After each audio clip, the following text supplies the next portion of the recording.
She was a devoted mother, raising 6 kids on her own. That's a struggle for any parent. It becomes a lot, it's draining.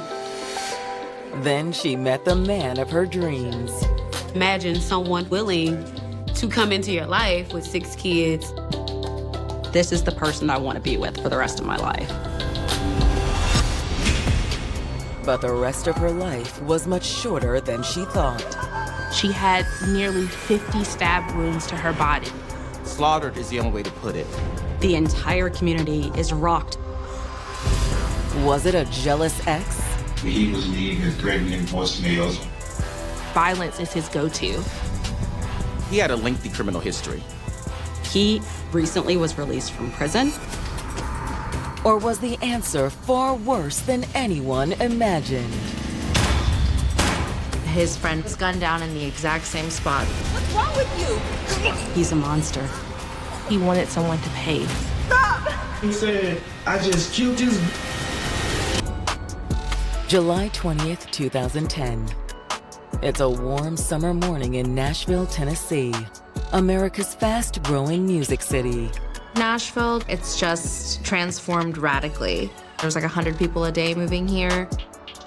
We've become a very high touristy area, which has pushed aside some of our Black neighborhoods.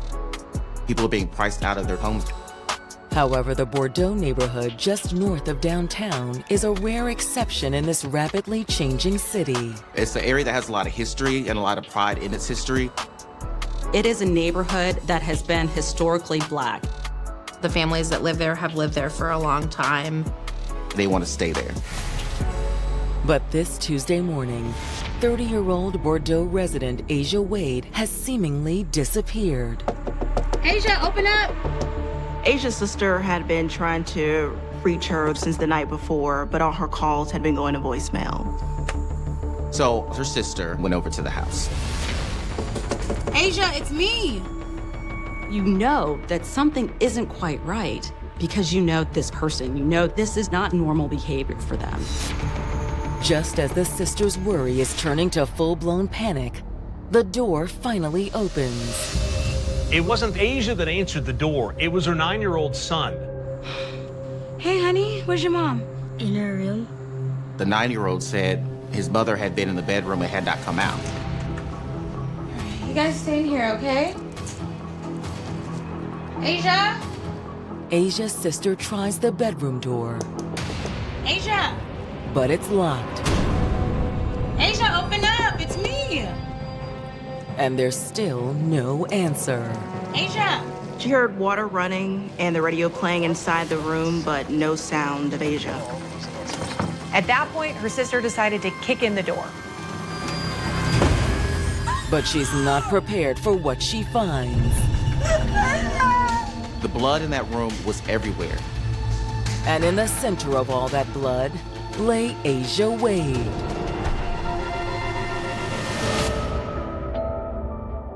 "30-year-old Asia Wade had spent her whole life looking for love.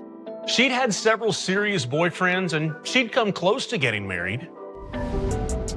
However, when none of the relationships worked out in the long run, there was still plenty of love in Asia's life. She had 6 beautiful kids by the time she was 29. Being a single mom, 6 kids is tough. Getting kids up, getting baths, the bedtime routines. You've got to find a place for all 6 of the children to be during the day while you continue to work. Asia worked at a local candy factory in downtown Nashville. It wasn't her dream job, but it provided for her family. Even if you have a great family support, the day-to-day ins and out of being the only adult in the house is draining mentally and emotionally. That struggle is something I couldn't even imagine. Despite her struggles, the hard-working single mom never stopped looking for someone to share her life with. She wanted a loving husband. She wanted a father figure in her children's lives. And she may have found just what she was looking for when a friend introduced her to D'Amico Duckworth in the spring of 2010. Hey, how you doing? Hi. It's good to meet you. D'Amico was from Arkansas, but he had extended family that lived in Nashville. Why haven't I met you before? I don't know, but I'm glad you meet me now. Something sparked between them. He was charismatic, a very charming person. When you first meet someone and your eyes lock and your heart beats, who doesn't want that? But would the spark stay lit when D'Amico found out Asia was a single mom to 6 kids? I can imagine her thoughts. What man is gonna wanna come into that space and try to be a father figure to my kids? You got family here? I'm a mom. That's great. How many kids you have? 6. Really? It's awesome. Really? Oh, I love kids. Making the big reveal of saying, I have 6 children, and that person's still saying, it's no big deal. The moment someone says something like that to you, you can't help but to say, this is the person that I want to be with. For Asia, D'Amico seemed like the answer to her prayers. D'Amico was a handsome man that comes in to save her and to stand in as a father to her children. He said, I love you so much that I want to have not just you, but your whole family. He's the love of her life. But now, Asia's sister has just found Asia sprawled on the floor in the middle of her blood-soaked bedroom. You see blood on the walls, you see blood on the floor pooled by her. Seeing your sister lying in her own blood is horrific. It's an image that will take a lifetime to get out of your mind. There are certain things that you can never unsee. Devastated by the discovery, Asia's sister rushes to dial 911. 911, where's your emergency? I think my sister is dead. When officers arrive at the scene, they quickly confirm her sister's fear. I'm gonna need a homicide. No.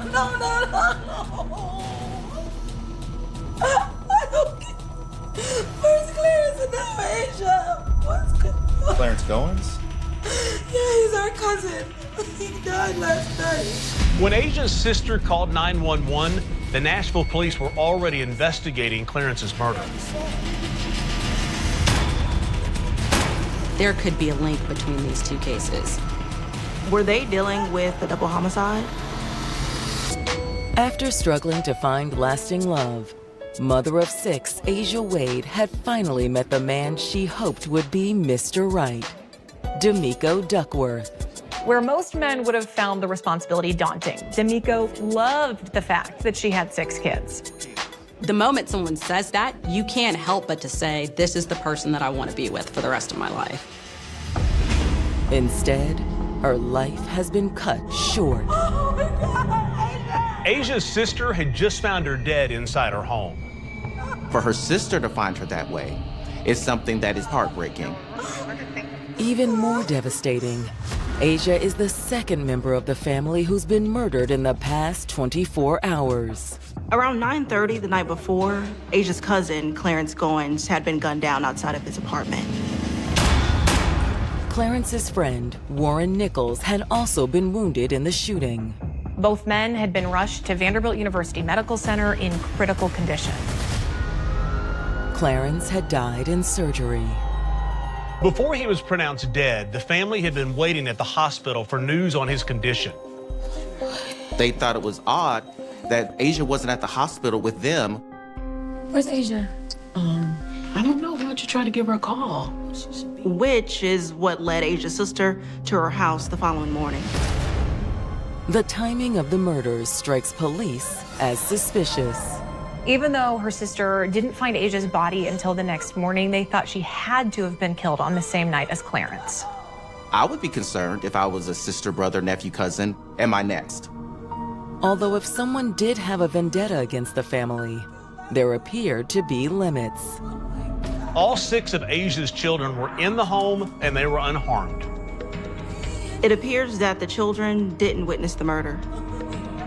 While Asia's sister arranges for family members to pick up the kids, detectives arrive to begin their examination of the crime scene, starting with Asia's body. Her body was mutilated. She had nearly 50 stab wounds. Stabbing someone to death is a very up-close and personal attack. This is likely a crime that was committed by someone who knew her personally. However, As they look over her injuries, detectives realize that the horrific stab wounds weren't all that Asia had endured. She had ligature marks on her neck, and there was a clothes iron on the floor nearby, leading detectives to suspect someone had used its cord in an attempt to strangle her. Looking around the bedroom, detectives find what appears to be another critical clue. The window screen was cut out. Could that be how the killer gained entry? Detectives aren't sure, but do believe it's how the killer fled the scene. Blood was on the drapes as a person was trying to escape out through that window. Detectives have no idea where the killer fled, but how is fairly obvious. Asia's car was gone. The killer had probably taken Asia's keys before fleeing the scene. So detectives issue a bolo for Asia's vehicle. Yeah, I need you to put out a bolo on Asia Wade's car. It is missing from the scene. Thank you. Then turn the crime scene over to the forensic team. Forensic techs found and photographed several bloody fingerprints around the bedroom. They also take samples of the blood for DNA analysis. During a knife attack like this, it's not uncommon for the assailant to accidentally cut themselves with the knife, leaving their DNA along with the victim's. Before wrapping up at the scene, detectives speak to Asia's sister, hoping to learn more about her personal life. Whenever there's a crime like this committed, they're going to look at the people that are closest to the victim. Do you know who could have been here? Did your sister have a boyfriend? According to her sister, Asia does have a boyfriend. D'Amico Duckworth. Does he live here? No, but he's around a lot. Could you give us his number?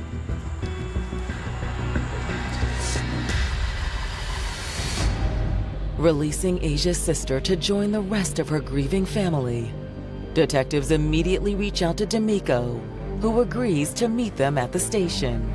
He was very cooperative and states that he has no idea anything's even happened to Asia. Did you do anything to hurt her? Not that I know of, Officer, no. Was something wrong with her? Yes. She's been stabbed. He seemed completely caught off guard. Been stabbed? Multiple times. Man, you got to be bad. I'm just telling you the fact. She's dead.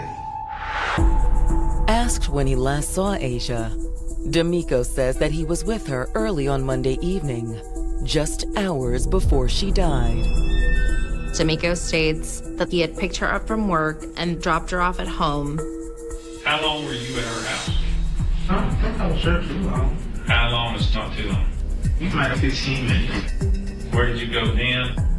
You rolled around, getting very soon. Did you stop anywhere else where someone might have seen you that can corroborate what you're saying?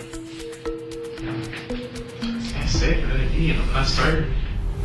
D'Amico insists while he did see her that evening, he would never do anything to harm Asia. He said he'd only known her about 4 months, but he was closer to her and her children than he'd ever been with anyone before. However, when detectives ask if there's anyone else that might want to hurt Asia, he says he does know of one man.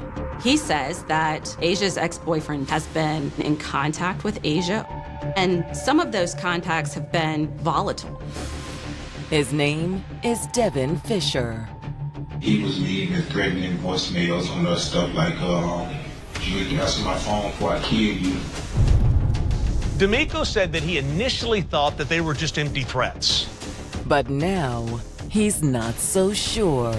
He said there was another reason he thought Devin could be involved.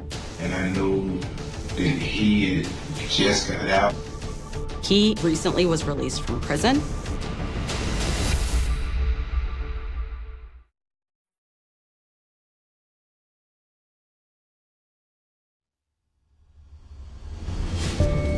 After Asia Wade and her cousin Clarence Goins are killed within hours of each other, Nashville detectives suspect that the murders could be connected. When investigators found Asia, they could tell that whoever did this had a score that they were trying to settle. She'd been strangled and stabbed numerous times. And according to Asia's boyfriend, D'Amico Duckworth, there is someone who may have a score to settle with Asia.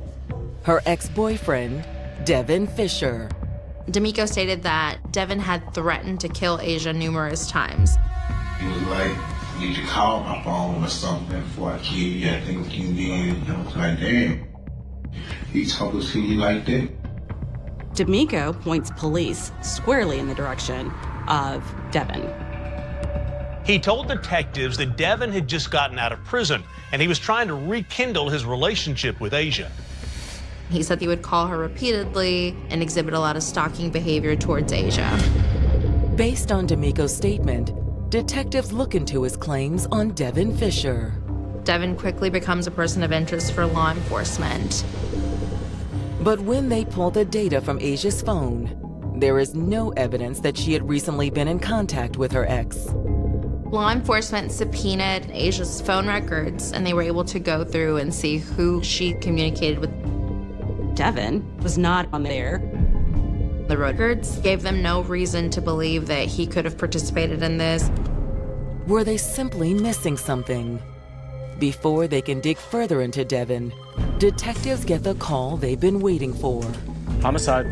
They get a call from the hospital saying that Warren Nichols has come out of surgery and is able to speak to them.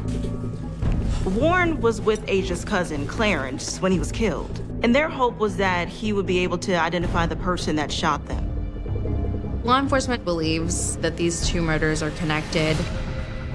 When detectives speak with Warren at the hospital, he tells them all he knows about the incident that put him there.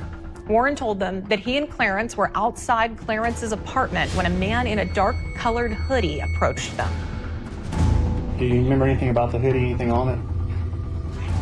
He was a black hoodie, looked chic, nothing special. Although Warren does say that he immediately knew there was something off about him. The first thing that went through my mind, I turned around, he had the hoodie on. This was so insane. That's outside. He was thinking, why in the world does this guy have a hoodie on? It's the middle of the summer. See his face? He did not get a good look at the suspect. All Warren knows is that the man approached them and spoke to Clarence, whose street name was Murda. He said, Murda got the job. He was asking them for cocaine. When neither of the men responded, that's when the suspect opened fire. You got any salt?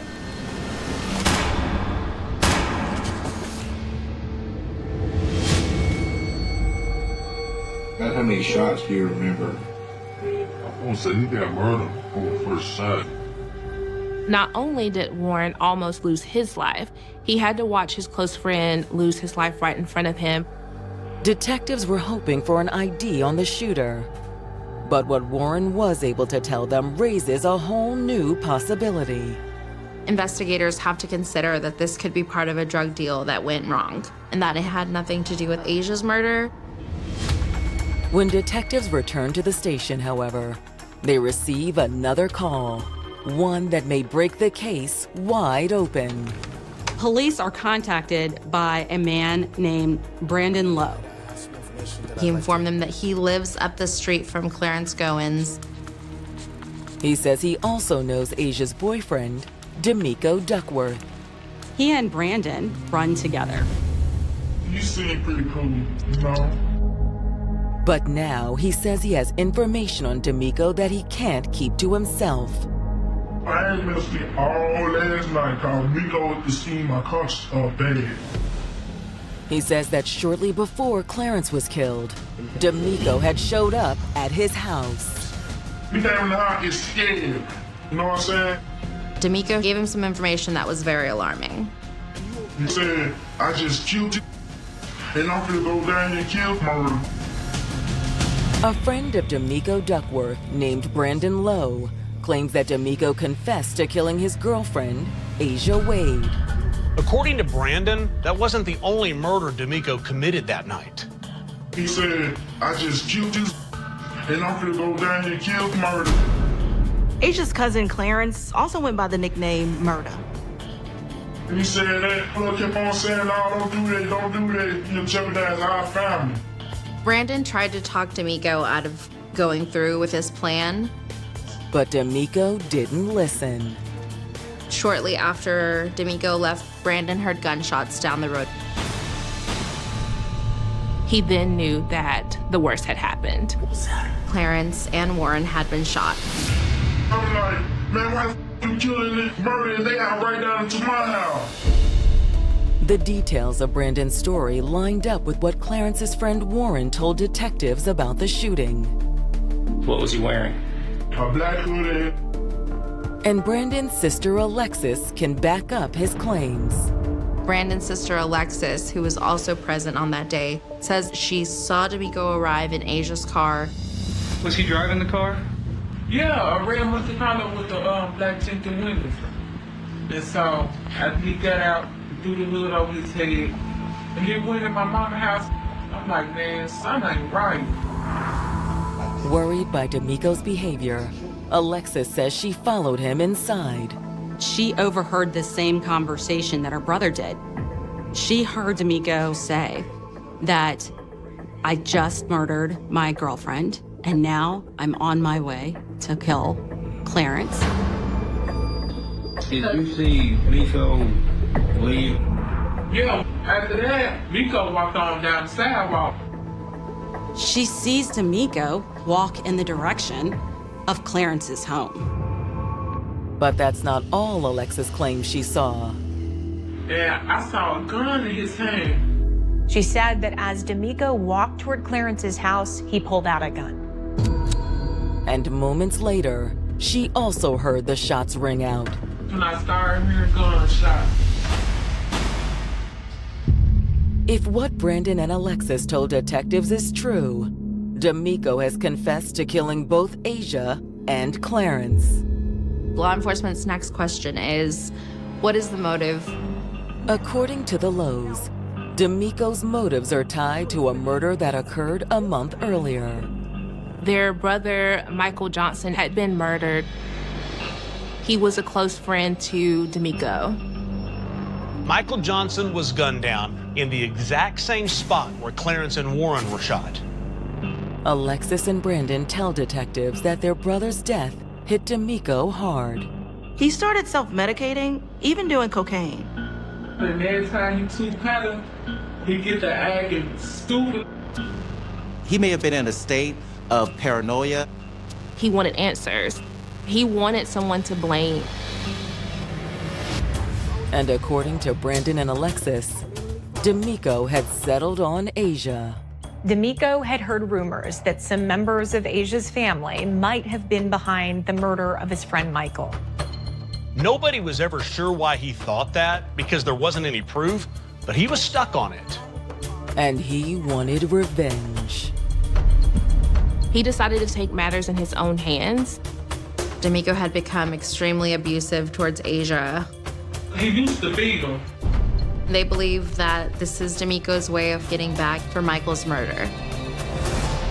Now, Michael's siblings believe D'Amico had taken his vengeance to the next level.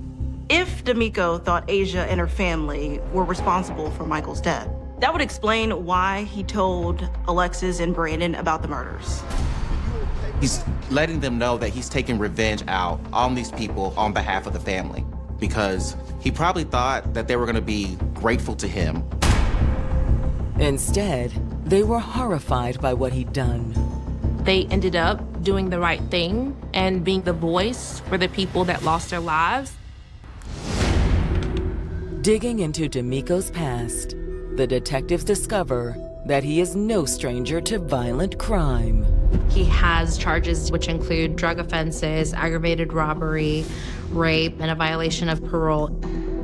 This was a person who had no problem using violence. But detectives will need more than the Lowe's statements and a lengthy criminal history to make an arrest. So police start to interview additional family members and friends. The biggest indication that there had been trouble in Asia and D'Amico's relationship comes when the detectives sit down with Asia's 9-year-old son. This is the same little boy that answered the door when Asia's sister came and found her body. He tells detectives that his mother and D'Amico fought often. You want me to tell you what happened when it first started? I want you to tell me everything. He said just 2 weeks before her murder, he stuck a gun in her mouth. He put a gun to her mouth. Then that's when it all started. Your mama told you that, or you saw that? My mama told me that. These kids have heard violence between their mother and this man before. So when Asia's kids heard arguing on the night of her murder, it was nothing new. And just slowly tell me what happened. Were they yelling at each other? He said when it's happening, they just wait for it to end. But this time, it ended in tragedy. Those poor kids had no idea just how much danger their mom was in that night. Then what? Then they shut the door and locked it. Between Brandon, Alexis, and Asia's son, detectives now have enough for an arrest warrant. Police are convinced that they found their guy. However, there is still one thing missing. D'Amico. They're not able to locate him. D'Amico is on the run. Detectives investigating the murders of Asia Wade and her cousin Clarence Goins are ready to arrest 30-year-old D'Amico Duckworth. There's just one problem. Now that you're ready to put the cuffs on him, you can't find him. D'Amico had either fled or was in hiding. He's probably realizing I've told too many people, they're gonna figure it out, and so I need to get out of here. D'Amico's disappearance triggers an exhaustive search for the fugitive. Law enforcement agencies make every effort, including the Tennessee Bureau of Investigation offering a reward for information that would lead to his capture, and D'Amico being placed on the top 10 most wanted. Detectives also follow up with D'Amico's friends, Alexis and Brandon Lowe. You have any idea where Miko might have gone? He used to stay in Atlanta, and he had this female down there, but as far as that, that's it. Unless he went back to Arkansas. He could be going to Forest City, Arkansas. The mom and them stayed in Forest City. For family members, the fear is that D'Amico might still be in Nashville. They feel very unsafe knowing that D'Amico has not been found. Maybe he wants to take the whole family out. But they refuse to be intimidated. Asia's family decides to move forward with a candlelight vigil to celebrate Asia and Clarence's lives. Yes, there may be a target on our family's back, but we're not gonna give him the satisfaction to say they won't be celebrated. We're still gonna honor them. We're still going to show up and celebrate the lives that they live the way that they deserve to be honored. The vigil also allows the family to make a statement to the press and to D'Amico. They asked publicly for D'Amico to turn himself in. Whether from their pleas or from guilt, 1 week after the murders, D'Amico reaches out to the police in Atlanta, Georgia. He said he wanted to turn himself in. An arrangement is made for him to meet law enforcement agents at a local supermarket. And on July 26, 2010, 7 days after the murder of Asia Wade, police finally take D'Amico into custody. He does surrender without incident. With D'Amico in custody, the Nashville detectives drive down to Atlanta to conduct another interview. What we're here to discuss with you is a shooting that happened last Monday. Detectives started out by asking him about Clarence's murder. Clarence Goins was shot in the head. And then an associate that was next to him was shot in the leg. All right? And we've spoken to everybody over there, including witnesses, and they've implicated you in that shooting. D'Amico admits that he knew Clarence and that he'd been at Clarence's house on the night he died. I did go over that night. I asked him, did he have some cocaine? Said he has him solved. D'Amico shared with law enforcement that his only intention was to buy drugs from Clarence. But detectives suspect D'Amico had another motive. According to Brandon Lowe, D'Amico believed that Clarence had killed D'Amico's friend, Michael. Had he gone looking for payback? You think he was involved in Michael's murder? Honestly, Detective, I don't know who was involved in Michael's murder. But he did have suspicions. D'Amico shares with investigators that he believes Asia's family had something to do with Michael Johnson's death. I know those assumptions in the air that they had something to do with it. I was involved with one of their family members, so I could see if some people couldn't see. It was like, it was understood they didn't like me, it was understood I didn't like them. But he says that changed after Michael Johnson was killed. All of a sudden, they want me to go out with them, want to get high with them, have drinks. He states that after Michael died, Asia's family completely changed the way that they approached him, that they were very welcoming and warm towards him. He almost felt as if they were trying to lure him into some sort of trap and felt like they were going to do something to him as well. So D'Amico says that when he approached Clarence outside his house that night, he was on high alert. I know through the streets they say he's real sneaky. He said that as soon as he got close to Clarence, he knew that something was up. But other guy was standing back and giving him room to do whatever he needed to do it. Yo, my man, you got any salt? And according to D'Amico, that's when Clarence made his move. So he was pulling something from his pocket and didn't actually see what it was. And was reaching in his pocket. D'Amico feels that Clarence was reaching for a gun. You know, I don't think I got a chance to see what he was going to put on me. He then admits to shooting Clarence and Warren Nichols. He said he had no choice. I thought he was trying to kill me. After surrendering to police in Georgia, D'Amico Duckworth has just confessed to the shooting that killed Clarence Goins and wounded his friend, Warren Nichols. However, he claims it was self-defense. They were trying to do something to me. D'Amico told them that he only shot the men after Clarence tried to pull a gun on him. He's claiming self-defense. All I know is I just shot. You can't say for certain that I actually shot him. He's trying to mitigate his responsibility, but what he doesn't know is the evidence is already there. D'Amico's friends Brandon and Alexis both told detectives that just minutes before the shooting, D'Amico came by their house and said he planned on killing Clarence. And I'm about to go kill murder. That isn't all he supposedly told Brandon that night, either. Brandon reports that D'Amico came to his house saying that he had just killed Asia. The first time he talked to police, D'Amico said the last time he saw Asia was when he dropped her off at the house that afternoon. But now, when detectives push back on D'Amico's story, he changes it. He does admit to investigators that they had had an argument on the day that he dropped her off. What was the argument? She thought I was messing with someone. He stated that this is common. They argued often. But still, he denies any involvement in her murder. Just can't see myself doing what you say.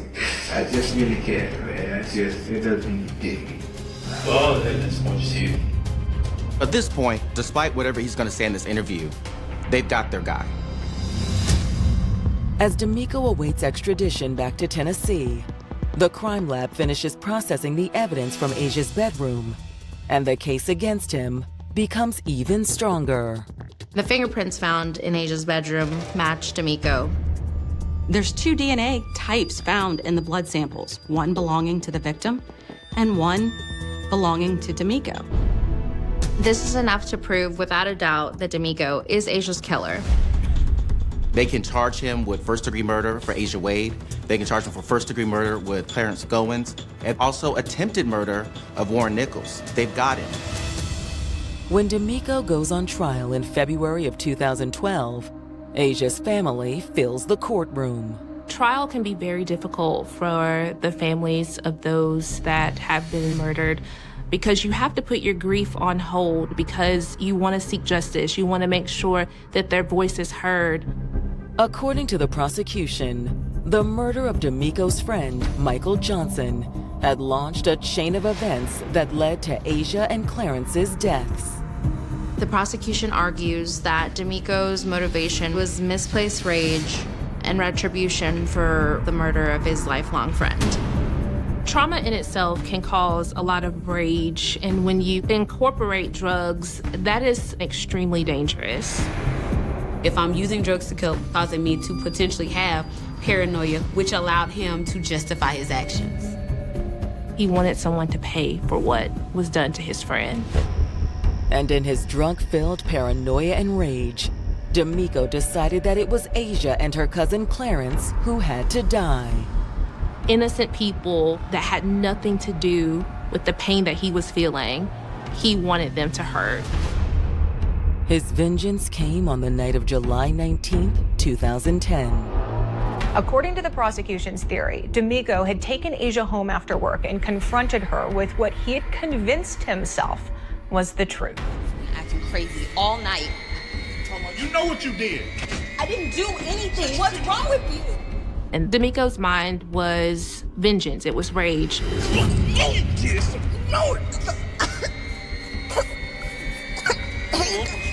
D'Amico decided that she had to die, so he grabbed an iron in the room. He got the cord and tried to strangle her during the argument.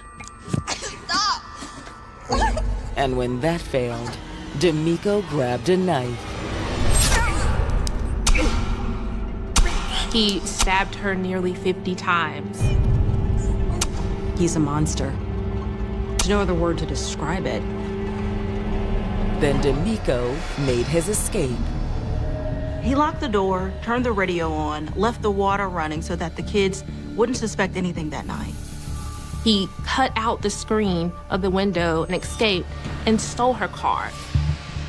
But his murderous rampage was only beginning. From Asia's, he'd driven to the neighborhood where her cousin Clarence lived. However, before going to Clarence's house, he stopped by Brandon's to brag about what he'd done.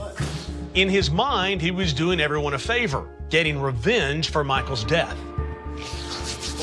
No, I killed her, and I'm about to go kill murder. Brandon Lowe testified that he tried to talk D'Amico out of killing Clarence. Crazy stuff. Whatever, man. Hey, hold up, T. But there was no reasoning with D'Amico. Yo, my man, you got any salt? It was completely premeditated. As far as D'Amico was concerned, Asia and Clarence had it coming. And according to the prosecution, there was no doubt D'Amico was responsible. D'Amico admitted to shooting Clarence and his friend Warren. He'd also left his bloody fingerprints and DNA in Asia's bedroom. The prosecution was able to gather an overwhelming amount of evidence. Would it all add up to a guilty verdict? You never know what a jury's gonna do. But in this case, they convicted him on all the charges. The testimony from the Lowe siblings, the forensic evidence found in Asia's bedroom, all of this was sufficient to find D'Amico guilty of all charges. The judge sentences D'Amico to 108 years in prison. 108 years is something I think the family can hold on to. I think they can wrap their arms around that, but nothing, not 108 years, not a life sentence, can take back the loss of this family. Justice will never fully be served because children are without a mother. The tragic loss of their mother is something they will struggle with all their lives. You're never going to be the same. The cornfield was quiet on the morning of November 10th, 1979, but hidden among the stalks was a discovery that would haunt investigators for decades. A young girl whose name nobody knew, whose family had no idea where she was, and whose killer had already disappeared into the ordinary movement of American life, leaving behind almost nothing that could immediately explain who she was or why she had been murdered. She was only 16 years old, and yet when authorities found her body in a cornfield off New York State Route 20 in Caledonia, New York, she had already become a mystery. A face without a name, a daughter without a family, a missing person whose disappearance had not yet been connected to the body lying in the field, and for the next 35 years, that separation would define the case. Investigators would know how she died. They would know what she was wearing. They would know where she had been found, and they would know that someone had taken her life. But they would not know the most basic fact of all. Who was she? The answer would eventually come from DNA, but not quickly, not easily, and not in the way investigators in 1979 could have imagined, because at that time, forensic genetics had not yet transformed criminal investigations. There were no modern genealogical databases waiting to connect an unidentified victim to distant relatives, and there was no digital network capable of instantly comparing genetic information across millions of people. There was only a body, a crime scene, a handful of personal belongings, and a family somewhere in Florida that did not yet know their daughter would never come home. The girl discovered in the cornfield had been shot with a .38 caliber weapon, according to the FBI, first in the head and then in the back, and investigators determined that she had been dragged from the road into the cornfield, a detail that immediately suggested movement and raised questions about where the actual attack had occurred, because the place where a body is found is not always the place where a murder begins, and that distinction would become one of the many unanswered questions surrounding the case. Who had driven or carried the girl to the field? Why had she been taken there? And who had been with her before the final moments of her life? At first, investigators had no way to answer even the simplest of those questions because they did not know her name. And without a name, tracing her history was almost impossible. There was no family to interview, no school record to connect, no missing person report that could immediately be matched, and no obvious explanation for why a 16-year-old girl from another part of the country had ended up dead in rural New York. The investigation therefore began with a search for identity, and the clues were physical, tangible, strange, and deeply personal. She was wearing tan corduroy jeans, a multicolored plaid shirt, blue knee socks, brown shoes, and a red nylon-lined man's windbreaker with black stripes down the sleeve. The jacket carried a label reading Auto Sports Products, Inky, and investigators also recovered a silver necklace with 3 small turquoise stones, one resembling a bird, but perhaps the most unusual item was a 2-piece locket keychain, one part shaped like a heart with a key-shaped opening, the other part a key that fit into it, accompanied by the inscription, "He who holds the key can open my heart." These objects became more than personal belongings, they became clues to an identity. Clues that might have led someone to recognize the girl, clues that might have connected her to a town, a school, a friend, a boyfriend, or a family, but none immediately broke the silence, and as the years passed, the girl in the cornfield became known only through descriptions and photographs, while somewhere far away, people who loved Tammy Jo Alexander were living with a terrible uncertainty. They knew she had disappeared, but they did not know where she had gone, and they did not know that the body discovered in New York was their daughter, sister, and friend. According to the FBI, Tammy had disappeared from her home in Florida in 1979, and at the time, she was known to run away from the area, sometimes hitchhiking with truckers because she lived near a truck stop. That detail would later become one of the most important pieces of context, understanding the final period of her life, because it meant Tammy was accustomed to movement, accustomed to leaving, and potentially accustomed to relying on strangers for transportation, but it also created a devastating investigative problem. When a teenager was known to run away, her disappearance could initially be interpreted differently from the disappearance of someone who had never left home before, and a runaway can vanish into another city, another state, another social circle, leaving very little immediate trace.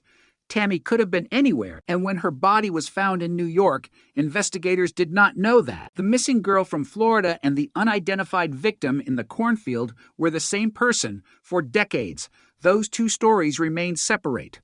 One was the story of a teenager who had disappeared. The other was the story of a murdered girl whose identity was unknown. and the killer benefited from that separation because as long as investigators could not establish who the victim was, they could not reconstruct her final movements. They could not ask her relatives about people she knew, and they could not fully understand why she had traveled so far from home. The investigation, therefore, became a race against time. But time was winning. Years became decades. Investigators changed. Technology changed. Communities changed. And the original crime slowly moved deeper into the category known as a cold case. Yet the evidence did not simply vanish. The clothing remained.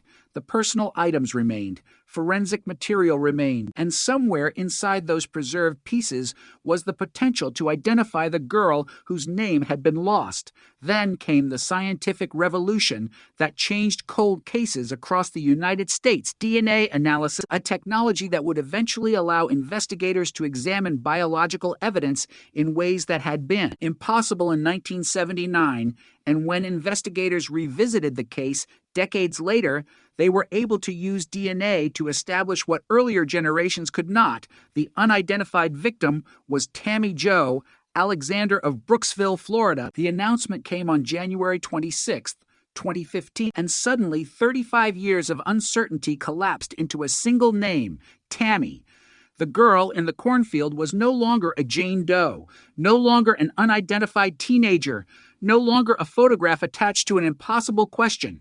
She had a family, a hometown, a history, and a life that existed before the murder. The breakthrough was extraordinary, but it created a second shock, because identifying Tammy did not identify her killer, it only revealed the victim, and that meant the investigation had not ended. It had changed. Detectives could now ask questions that had been impossible for 3.5 decades. Where had Tammy gone after leaving Florida? Who had she met? Who had given her rides? Who had seen her during her final days? And who had been with her when she traveled toward New York? Because somewhere along that route, something happened, and whatever happened ended with Tammy being dragged into a cornfield and shot. The discovery of her identity also meant that the personal objects recovered from her body could be viewed differently. The jacket was no longer simply a strange piece of clothing. The necklace was no longer just an unidentified ornament, and the heart-shaped locket was no longer merely a curiosity. Each item belonged to a real teenager, a girl who had once walked through the world carrying those objects, a girl who had dreams, relationships, fears, arguments, favorite places, an ordinary day. And the emotional force of the case came from that contrast, because the investigators were not searching for an abstract mystery. They were searching for the final chapter in the life of a 16-year-old girl whose family had spent decades without knowing what happened to her. Yet even after the DNA breakthrough, the central question remained as sharp as ever. Who killed Tammy Jo Alexander, and why? The evidence showed a violent death, but the motive remained unknown. The circumstances leading to the murder remained incomplete, and the person responsible remained outside the reach of investigators.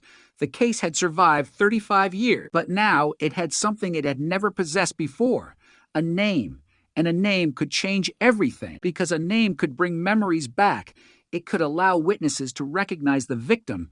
It could connect old records, and it could give investigators access to a history that had been hidden behind anonymity. The girl in the cornfield could finally be traced backward to Florida, and that meant the investigation could begin reconstructing the road she traveled, one missing piece at a time. But the most haunting question was still waiting at the center of the case. How did a 16-year-old girl from Florida end up alone and murdered in a New York cornfield? And who was the last person to see Tammy Jo Alexander alive? Because somewhere between her disappearance and that November morning, there was a moment when the killer crossed paths with her. A moment that may have lasted minutes, an encounter that may have seemed ordinary at the time, a journey that may have looked like just another teenage adventure until suddenly it wasn't, and whoever knew what happened next remained silent for decades. While Tammy's family waited for a name, investigators waited for a clue, and the cornfield waited beneath the changing season, holding the memory of a crime that time could not erase. The name Tammy Jo Alexander changed the investigation, But it did not change the silence surrounding the person who killed her, and that silence had already lasted longer than most investigators could have imagined when the body was first discovered in the cornfield outside Caledonia, New York in 1979, because at that moment the case seemed to contain almost everything investigators needed to begin a homicide investigation, except the one fact that could unlock the victim's history, her identity. The girl was 16, approximately 5 feet 3 inches tall, and weighed about 115 pounds, and investigators documented the clothing and personal objects found with her in extraordinary detail, hoping that someone, somewhere, would recognize something, anything, that could give the unidentified teenager a name. The red man's windbreaker was particularly distinctive, with black stripes running down the sleeves and a label from Auto Sports Products, Inky, while the silver necklace with 3 turquoise stones offered another possible path to recognition. And then there was the unusual 2-piece locket keychain, a heart-shaped piece with a key-shaped opening, and the matching key carrying the inscription, "He who holds the key can open my heart." Details like these might sound small, almost insignificant compared with the violence of the crime. But in a case without a name, small details can become the entire investigation. Detectives could not ask the public whether anyone knew the victim because they did not know what name to use. So they asked whether anyone recognized the clothing, the jewelry, the objects, the face, the description. But no answer came that could close the gap. And the longer the silence continued, the more difficult the search became, because the girl's family was still somewhere outside the investigation, unaware that the unidentified teenager in New York was connected to them, and that meant to separate mysteries were unfolding at the same time. One family was living with the disappearance of a daughter, while investigators were trying to identify a murdered girl who had vanished from another part of the country. And neither side knew that the answers were connected. The missing girl was Tammy Jo Alexander, and according to the FBI, she had disappeared from her home in Florida in 1979, the same year her body was discovered in New York. She was known to run away from the area and sometimes hitchhike with truckers because she lived near a truck stop, a fact that would later become critical when investigators attempted to reconstruct her movements, because it offered one possible explanation for how a 16-year-old girl from Florida could eventually be found hundreds of miles away in upstate New York. But in 1979, that connection did not exist. Investigators had no reason to immediately associate Tammy's disappearance with an unidentified body in a distant state, and the family had no reason to suspect that the nightmare they were living through had already ended in tragedy. They only knew that Tammy was gone, and for the people who loved her, that absence became its own kind of prison, because there was no grave to visit, no confirmed final location, and no explanation, only the possibility that she might still be alive somewhere. While in New York, investigators were facing the opposite reality. They knew the girl was dead, but they did not know who she was, and the killer remained beyond reach. Two mysteries, one victim, one terrible truth that would not be revealed for decades. And the case slowly became one of those investigations in which time itself seemed to become an enemy. Witnesses forgot details.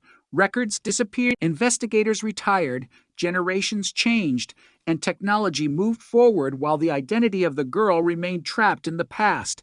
Yet the physical evidence survived, and that survival would eventually become crucial because DNA science was changing the way law enforcement approached unidentified remains and old homicide cases. Investigators could now recover information from biological evidence that earlier generations had never been able to interpret. And when the Tammy Jo Alexander investigation was eventually revisited with modern forensic methods, the unidentified girl finally began to emerge from the shadows. But before that breakthrough, the case had endured decades of uncertainty, and the cornfield itself became an enduring symbol of that uncertainty. A quiet, rural location where the body had been found, a place where ordinary life continued while one of the country's most haunting unidentified victim cases remained unresolved. The investigators knew the victim had been shot with a .38 caliber weapon, first in the head and then in the back, and they determined that she had been dragged into the cornfield from the road, meaning the place where she was discovered may not have been the place where the shooting occurred. That detail raised another layer of questions, because if the body had been moved, then someone had taken the time and effort to transport her. Someone had selected the location, and someone had left her there believing that the crime might remain hidden. Perhaps the killer believed nobody would ever connect the victim to a particular place. Perhaps the killer knew the area well. Or perhaps the location was chosen simply because it provided isolation. Investigators could not know, and over the decades, those questions remained unanswered. What they did know was that the victim had been left without a name, and that meant the killer had gained an enormous advantage because a nameless victim is difficult to trace backward. There are no obvious relationships to investigate, no family members to interview about her movements, and no personal history to help establish the people who might have been around her. The investigation therefore remained trapped at the point of discovery. Detectives knew where she had been found, but they did not know where she had come from. And that missing journey was perhaps the most important part of the story, because somewhere along that journey, Tammy had crossed paths with the person responsible for her death. The challenge was finding that person without knowing where or when the final encounter had occurred. Years passed, and the case became a cold case in the truest sense of the phrase. But cold did not mean forgotten. The evidence remained, and investigators continued to hope that future technology might provide what the original investigation could not. Then, more than 3 decades after the body was discovered, the impossible began to happen. Forensic science gave investigators a way to connect the unidentified victim to a living family, and on January 26, 2015, officials in Livingston County announced that the girl had been identified through DNA as Tammy Jo Alexander of Brooksville, Florida. The announcement was more than a forensic development. It was the moment a missing daughter finally came home in the only way that science could bring her home. After 35 years, her name could now be spoken, her photographs could be compared, her history could be reconstructed, and her family could finally know what had happened to her. But the revelation carried an unbearable second truth. Tammy had not simply disappeared. She had been murdered, and the person responsible had managed to remain unidentified for more than 3 decades. The breakthrough therefore solved one mystery while creating a much sharper version of another, because now investigators could trace Tammy's life, but they still had to trace her final journey. They could search for people who remembered her, people who had encountered her, people who might have given her ride, and people who might have known where she was going. And suddenly the ordinary details of Tammy's life became potential evidence. Her habit of hitchhiking, her disappearance from Florida, the possibility that she traveled with truckers, the clothing she wore, and the objects found with her could all be reconsidered in light of her true identity. Yet investigators still had to be cautious, because knowing that Tammy sometimes hitchhiked did not prove who gave her the final ride, and knowing she traveled did not establish who killed her.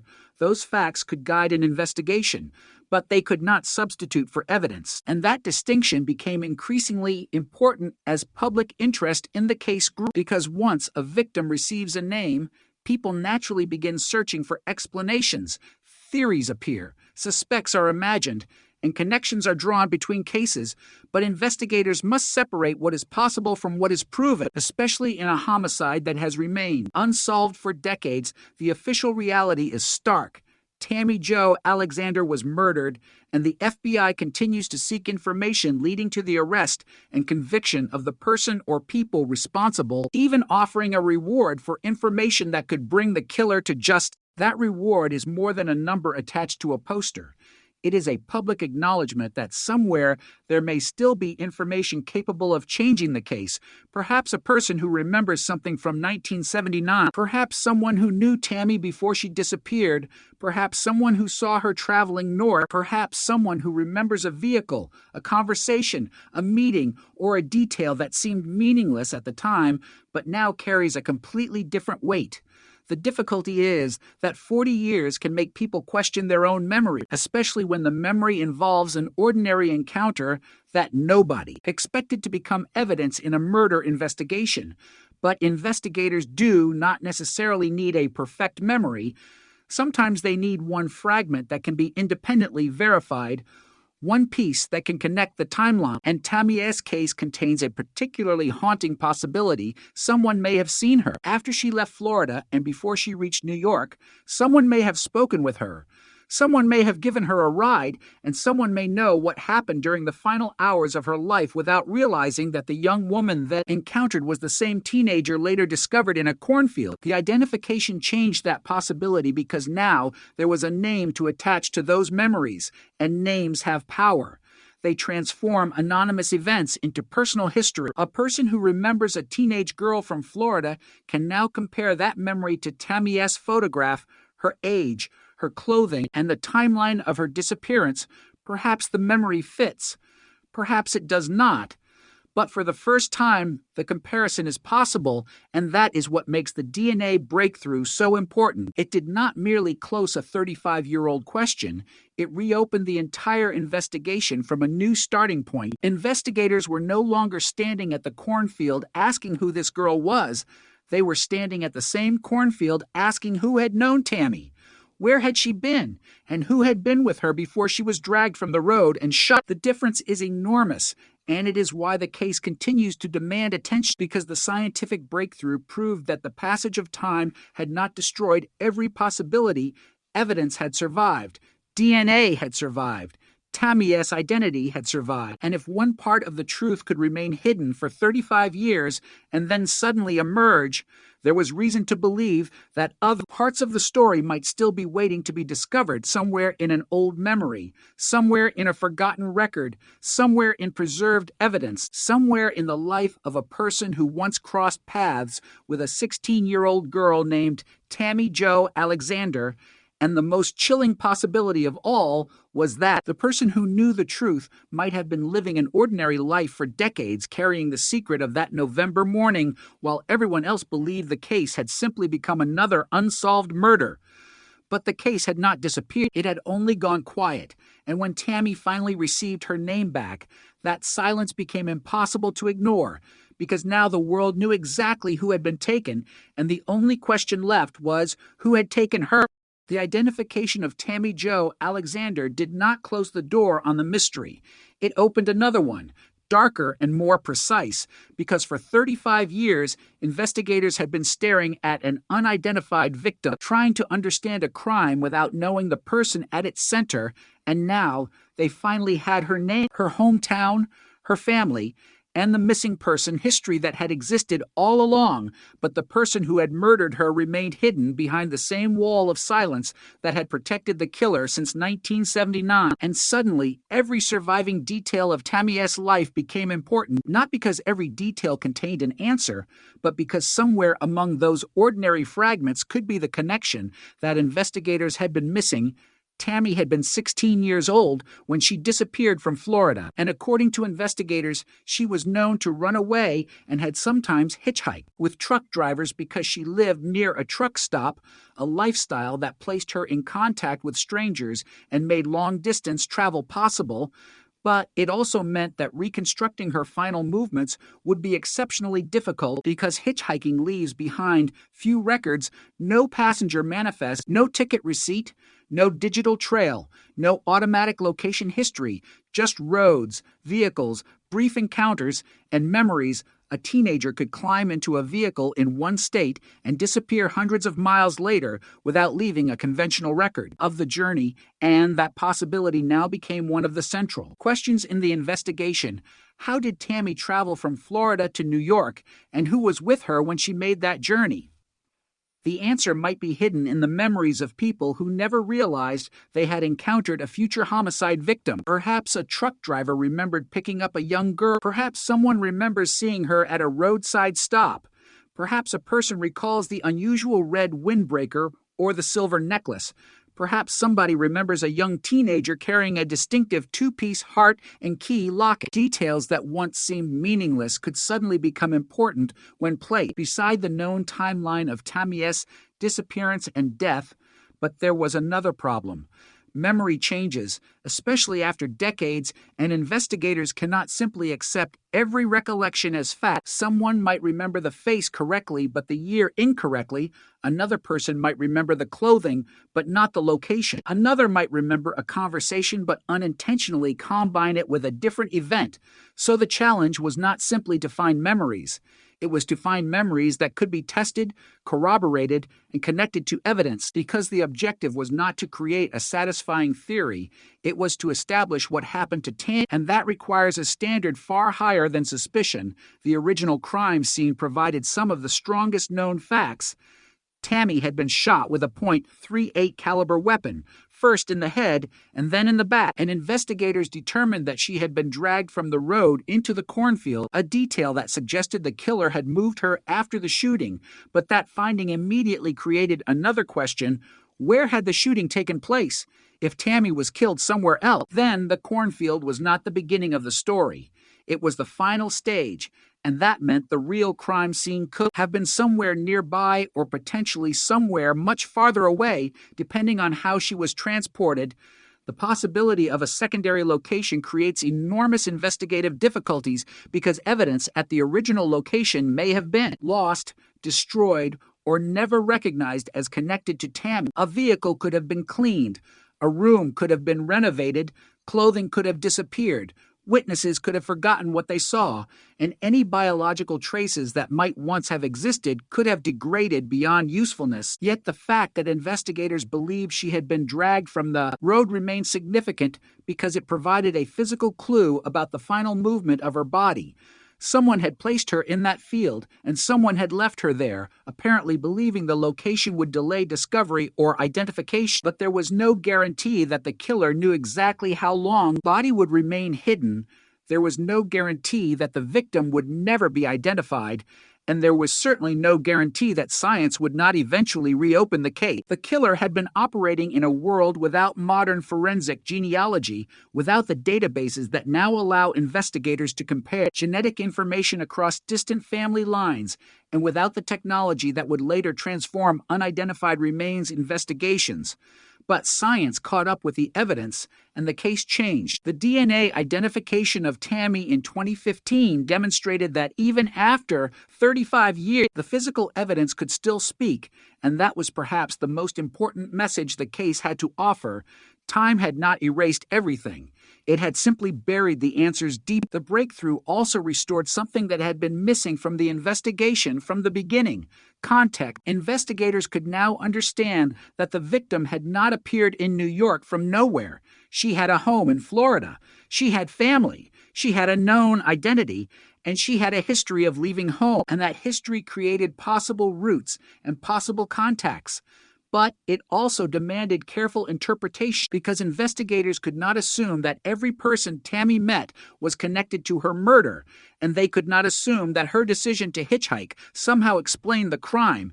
It only established a possible pathway. The killer might have been a stranger, an acquaintance, someone she trusted, or someone she met during her travels, and the evidence publicly available does not establish which possibility is correct. This uncertainty is what makes the case so difficult because the more investigators learned about Tammy, the more questions emerged, and each question pointed toward a period of time that had disappeared. The final days before her death, the last people she saw, the last place she was known to be, and the final journey that brought her to a rural New York road.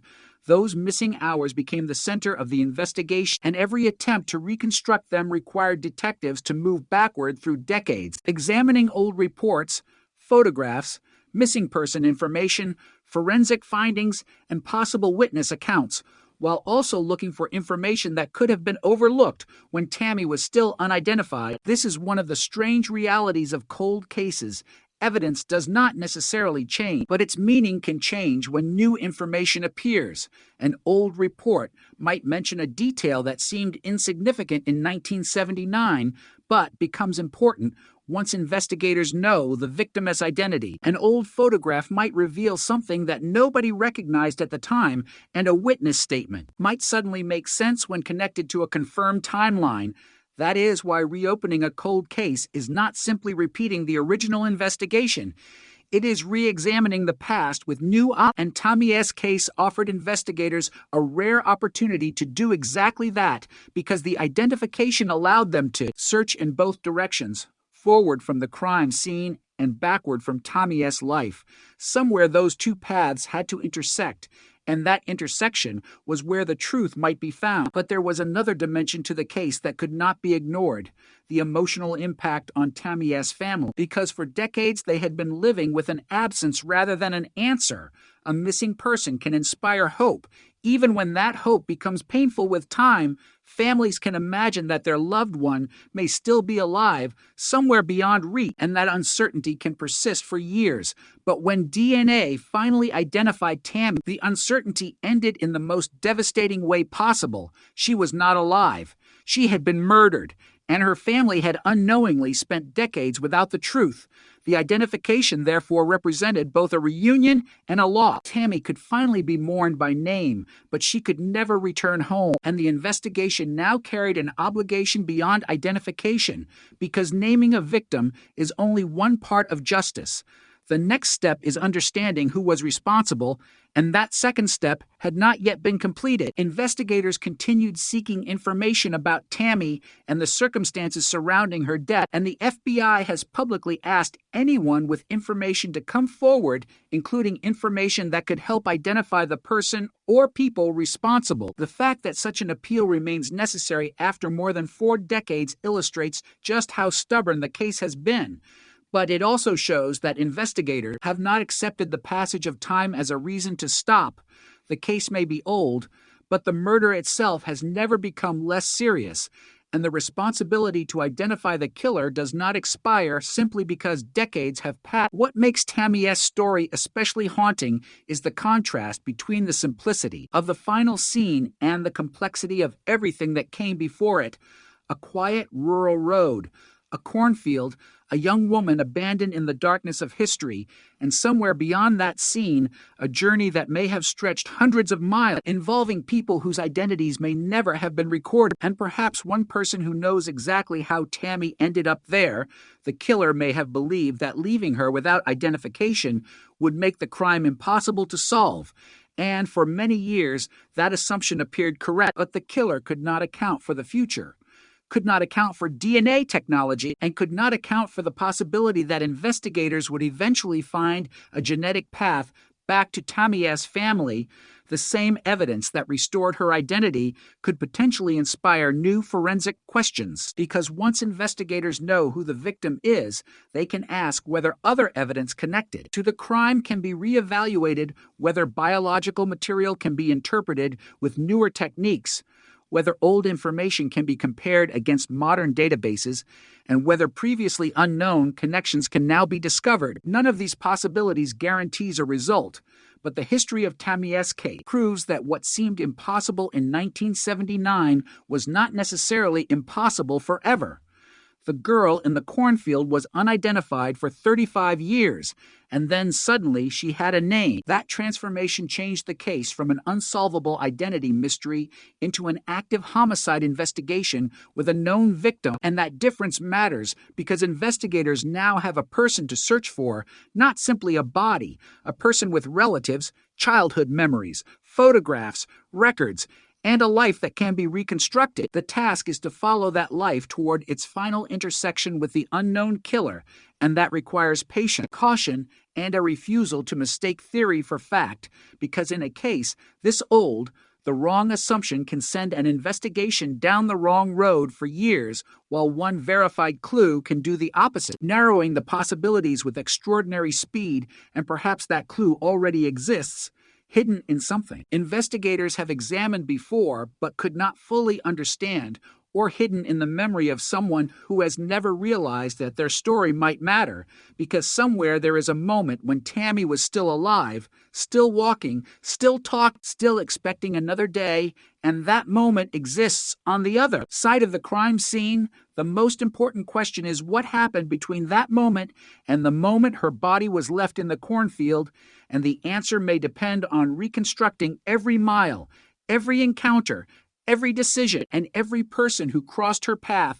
The mystery has already survived decades, but it has not remained unchanged. First, there was an unidentified body. Then there was a missing girl. Then investigators discovered that those two mysteries were the same story, and now there is a name. Tammy Jo Alexander. But a name is not the final answer.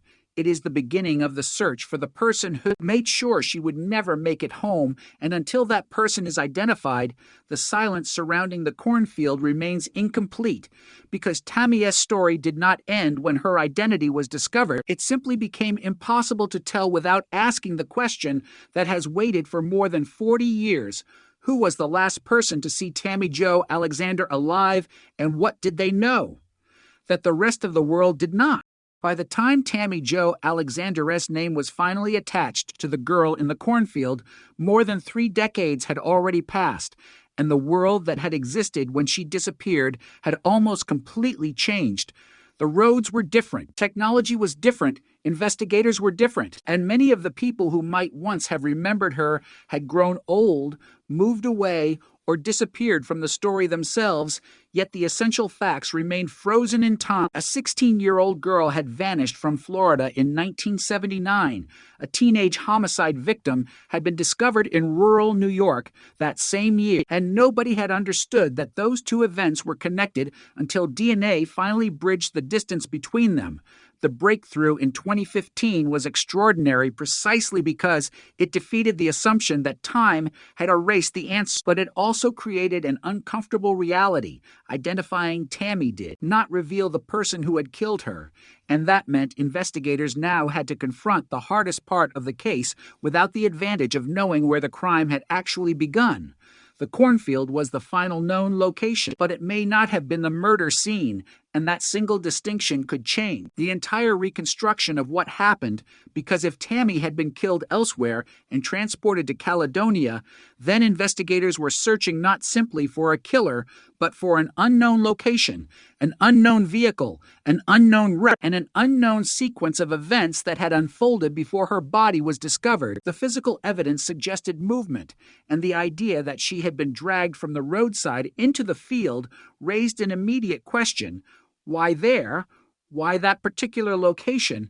And why that particular method of concealment? The answers might have been practical rather than symbolic. The area was rural. The corn provided concealment, and the road offered access. But investigators could not know what the killer had intended, and without knowing the offender's reasoning, the location could only be treated as evidence rather than explanation. What mattered was that someone had brought Tammy there, and whoever did so had knowledge of her death. The question was whether that person had left anything behind that could still be recovered. And this is where the age of the case became both its greatest weakness and its greatest source of hope, because time destroys evidence, but it does not always destroy everything. DNA can survive under the right circumstances. Fingerprints can sometimes remain in old records. Photographs can preserve details, and documents can survive in archives long after the people who created them have retired. The original investigators could not have known how important those materials might become decades later, but they documented the case, preserved evidence, and left behind a record that later investigators could revisit. That preservation eventually allowed modern forensic science to identify Tammy, and it raised the possibility that other surviving evidence might still contain information about her killer. The difficulty is that DNA identification and criminal identification are not the same process. Finding Tammy S. relatives was possible because investigators were looking for a biological connection to the victim, but identifying an offender requires a different connection. Investigators need evidence that links a person to the crime, and that evidence must be reliable enough to withstand scrutiny. A genealogical connection alone would never be enough to establish guilt, and neither would a vague resemblance, a rumor, or an old accusation. The standard remains evidence, and that is why the case has remained open even after the historic identification. The investigation could not simply select a person who seemed plausible and declare the mystery solved, because the victim deserved more than a convenient answer. She deserved the truth, and the truth requires proof. This is especially important in a case that has attracted attention for decades, because public fascination can create its own dangers. Theories spread quickly. Names can become associated with crimes without sufficient evidence, and once a theory enters public conversation, it can be difficult to separate fact from speculation. Investigators therefore have to move carefully, examining every lead while refusing to let the desire for closure overwhelm the evidence, and the story of Tammy Jo Alexander is a powerful example of why that discipline matters, because the case already contains one extraordinary transformation. The unidentified girl became Tammy, but there has been no equal definitive public breakthrough identifying her murderer, and until there is, the responsible story must preserve that distinction. There is still a mystery, but it is no longer the mystery investigators faced in 1979. The victim is known, and that changes the questions. Instead of asking whether anyone recognizes the unidentified girl, investigators can ask whether anyone remembers Tammy, whether anyone knew where she traveled, whether anyone saw her after she left Florida, whether anyone interacted with her on the road, and whether anyone remembers a detail that seemed insignificant at the time. The possibilities surrounding her journey are particularly important because Tammy's known habit of hitchhiking meant that she could have traveled through unfamiliar places without leaving the kind of paper trail that investigators rely on today. There were no smartphones recording her location, no digital payment records automatically documenting stops, no social media posts marking her movements, and no network of cameras covering highways and businesses. Her journey may have been almost invisible, and that invisibility may have given the person responsible an enormous advantage. But invisible does not mean impossible to reconstruct, because human beings remember people, places, and encounters in ways that sometimes survive for decades. One person may remember a young girl asking for a ride. Another may remember seeing a teenager at a truck stop. Another may remember a vehicle traveling north. Another may remember a conversation that seemed ordinary at the time. And investigators can compare those accounts with the established facts, looking for points where memory and evidence intersect. The difficulty is that 40 years can turn certainty into uncertainty, and investigators must therefore distinguish genuine recollection from later influence, but even imperfect memories can sometimes point toward useful information if they can be corroborated. The key is not finding a perfect witness. It is finding a reliable connection, a piece of information that can be independently supported and placed within the timeline. And that is what the investigation needs now. Not another theory, but another verified fact, perhaps a fact about where Tammy was, who she was with, or how she traveled, because every confirmed detail narrows the field, and in a cold case, narrowing the field can be more important than dramatic speculation. The passage of time also creates another unusual possibility. People who once feared speaking may no longer have the same reasons to remain silent. Relationships change. Loyalties change, and secrets sometimes become burdens that people eventually decide they can no longer carry. Someone who knew something in 1979 might now be willing to speak because decades have passed, because the people they feared are gone, or because they finally understand that the information they possess could help solve a murder. But investigators cannot assume that silence means guilt. There may be innocent explanations for why someone never came forward. People may have forgotten, misunderstood what they saw, or never realized its importance. And that is why public appeals for information must remain open to all possibilities. The purpose is not to accuse, it is to discover, and the distinction matters because a cold case can be damaged by careless accusations just as easily as by missing evidence. Tammy's story, therefore, depends on patience, the same quality that allowed investigators to wait for science to catch up with the evidence. The DNA breakthrough did not happen because the case suddenly became simple. It happened because investigators continued preserving and revisiting the evidence until a method existed that could answer a question nobody had been able to answer before. The girl in the cornfield had waited 35 years for her identity, and now the investigation was waiting for another breakthrough, perhaps forensic, perhaps genealogical, perhaps historical, perhaps human. There is no way to know where the next clue will come from, and that uncertainty is part of what makes the case so haunting, because the answer could already exist somewhere, hidden in plain sight, a record sitting in an archive, a photograph stored in a family album, a forgotten memory, or biological evidence preserved from the original investigation. But the existence of a clue does not guarantee that anyone will recognize it. Evidence only becomes useful when someone can interpret it correctly, and that is why reopening cold cases can be so powerful. Investigators bring new questions to old evidence, and sometimes those questions expose information that earlier investigators could not see. Tammy S. identification is proof of that principle because the biological evidence did not suddenly appear in 2015. It had existed for decades, waiting for science to catch up. And perhaps other evidence from the case is doing the same, waiting for a new technique, a new database, or a new investigator to recognize its value. But there is another reason the case continues to matter, and that is Tammy herself, because behind every forensic development is a teenager who should have grown old, should have had ordinary problems, ordinary joys, ordinary disappointments, and ordinary years. Instead, her life stopped at 16, and for decades even her name was missing from the public record surrounding her death. That injustice is difficult to measure because anonymity can erase a victim twice, first through death, and then through the disappearance of identity. The DNA identification reversed that second erasure. It gave Tammy her name back. It gave her family an answer, and it allowed the world to remember that the girl found in that field was not simply a case. She was a person. But justice requires more than remembrance, and that is why the search for her killer continues. The person responsible remains unidentified in the publicly established record, and no responsible account can pretend otherwise.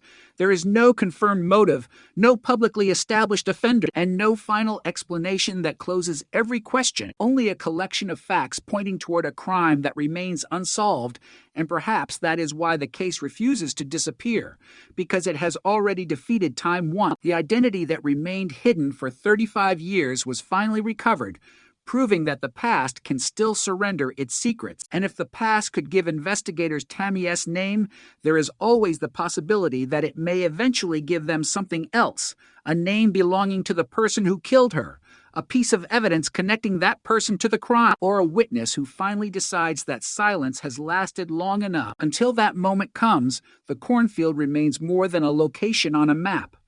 It is the final known chapter of Tammy S.'s life, a place where the mystery once began and where the investigation still finds its emotional center. But the true story stretches far beyond those rows of corn, back to Florida, back to the roads Tammy traveled, back to the strangers she may have encountered, and back to the final moments when someone made a decision that changed everything.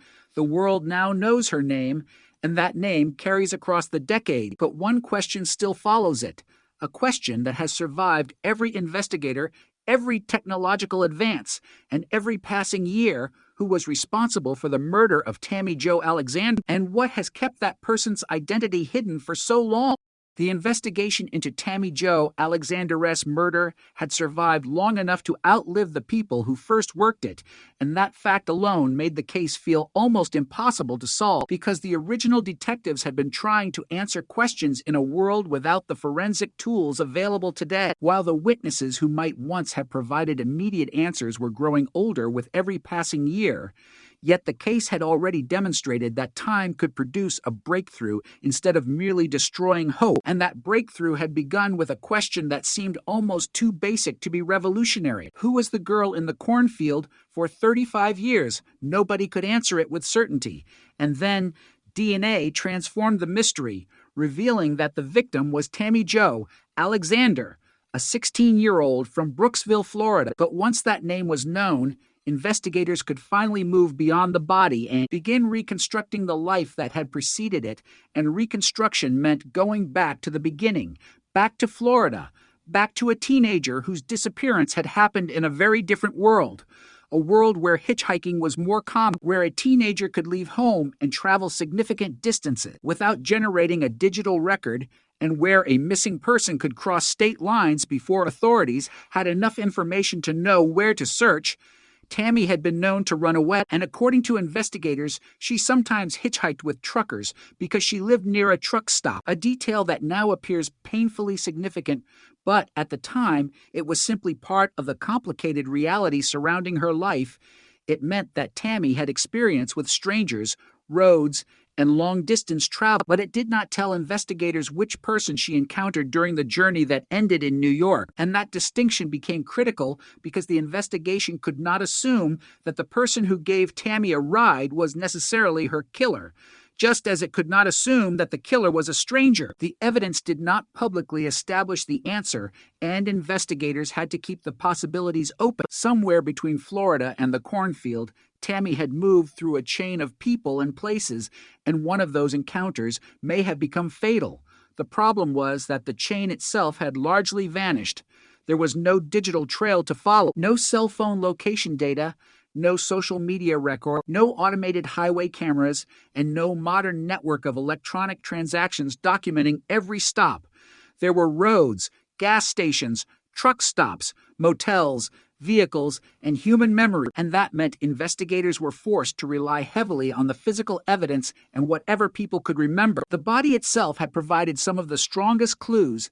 The victim had been shot with a .38 caliber weapon, first in the head and then in the back, and investigators determined that she had been dragged from the road into the cornfield. That movement suggested that the place where she was found may not have been where she was killed, and if that was correct, then investigators were dealing with at least two locations, the place of the murder and the place where the body was abandoned, and perhaps a journey connecting them. Every additional location creates another investigative question: who had access to it, who lived nearby, who worked there, who traveled through it, and whether any physical evidence could still remain. But more than 4 decades later, many of those environments have changed.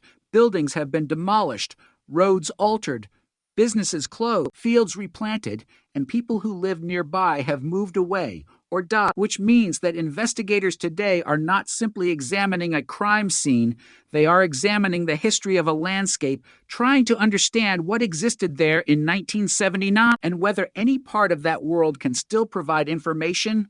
Old maps, photographs, property records, newspaper reports, and archived documents can sometimes help reconstruct what a location looked like decades ago, and such reconstruction can reveal possibilities that are invisible on a modern map.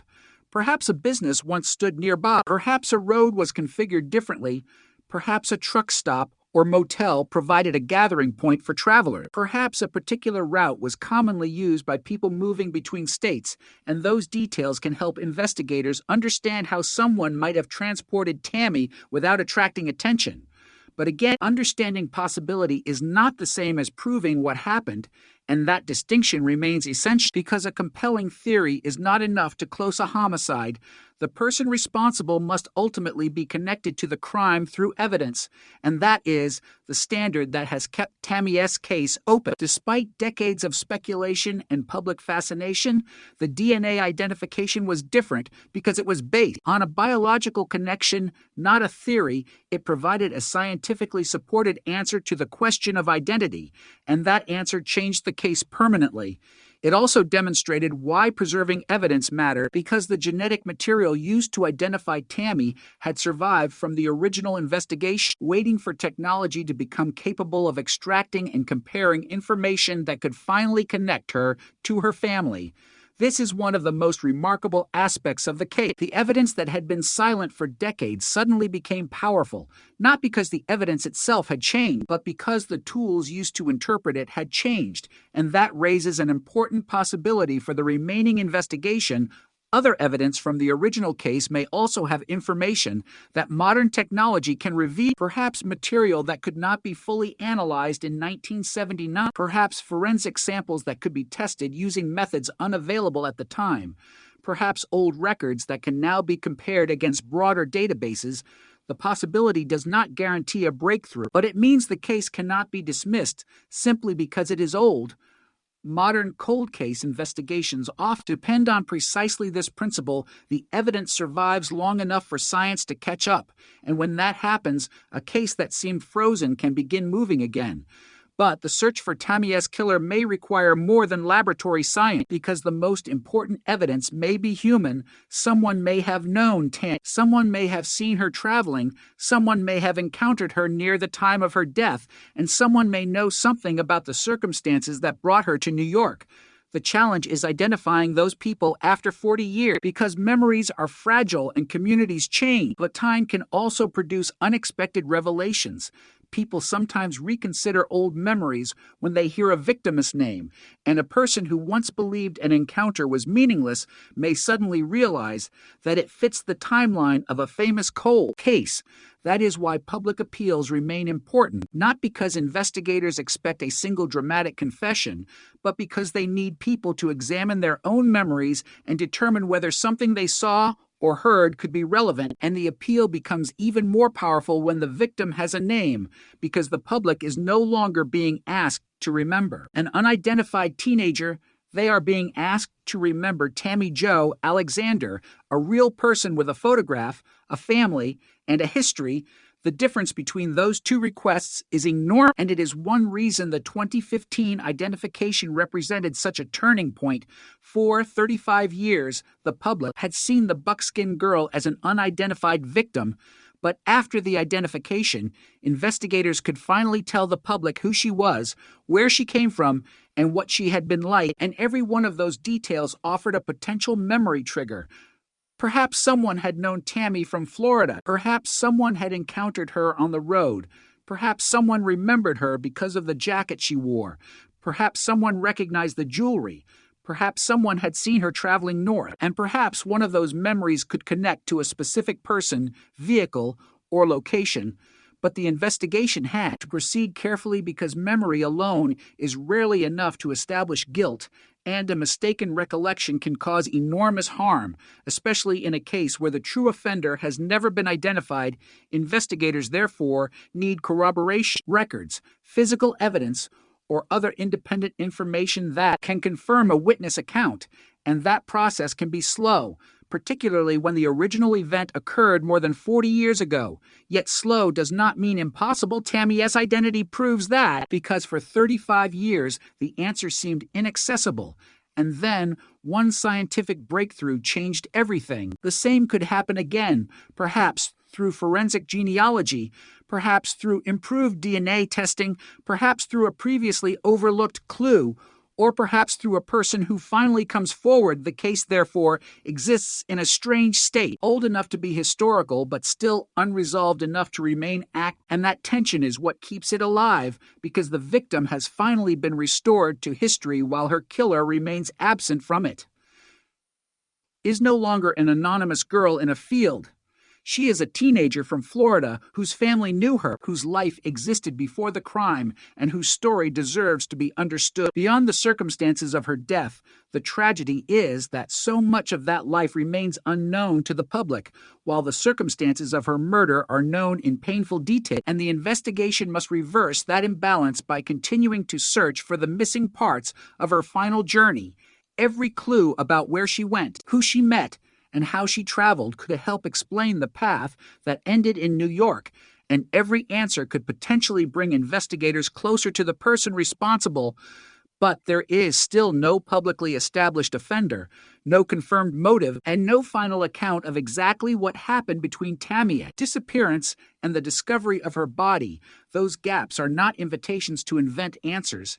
They are the places where evidence is still needed, and perhaps that is the most important truth about the case. The mystery is not solved simply because Tammy was identified. It is only narrowed. The unknown victim became a known person, but the unknown killer remained unknown, and the distance between those two discoveries is where the investigation continues. Somewhere beyond the cornfield, beyond the road, beyond the miles Tammy may have traveled, there may still be a person who remembers her, a person who remembers the final journey, or a piece of evidence that has waited more than 40 years for modern science to reveal what it knows.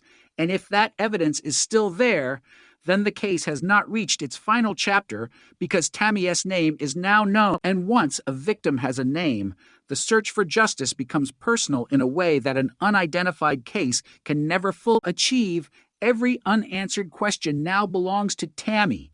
Every missing hour belongs to her story, and every remaining clue points toward the same unresolved truth. Somewhere, somehow, a 16-year-old girl left Florida, traveled into the unknown, and never came home. And the person responsible for what happened to her has remained silent ever since. The silence surrounding Tammy Jo Alexander had lasted so long that it almost seemed to have become part of the landscape, buried beneath decades of ordinary life, beneath new roads and new buildings, beneath changing faces and forgotten conversations.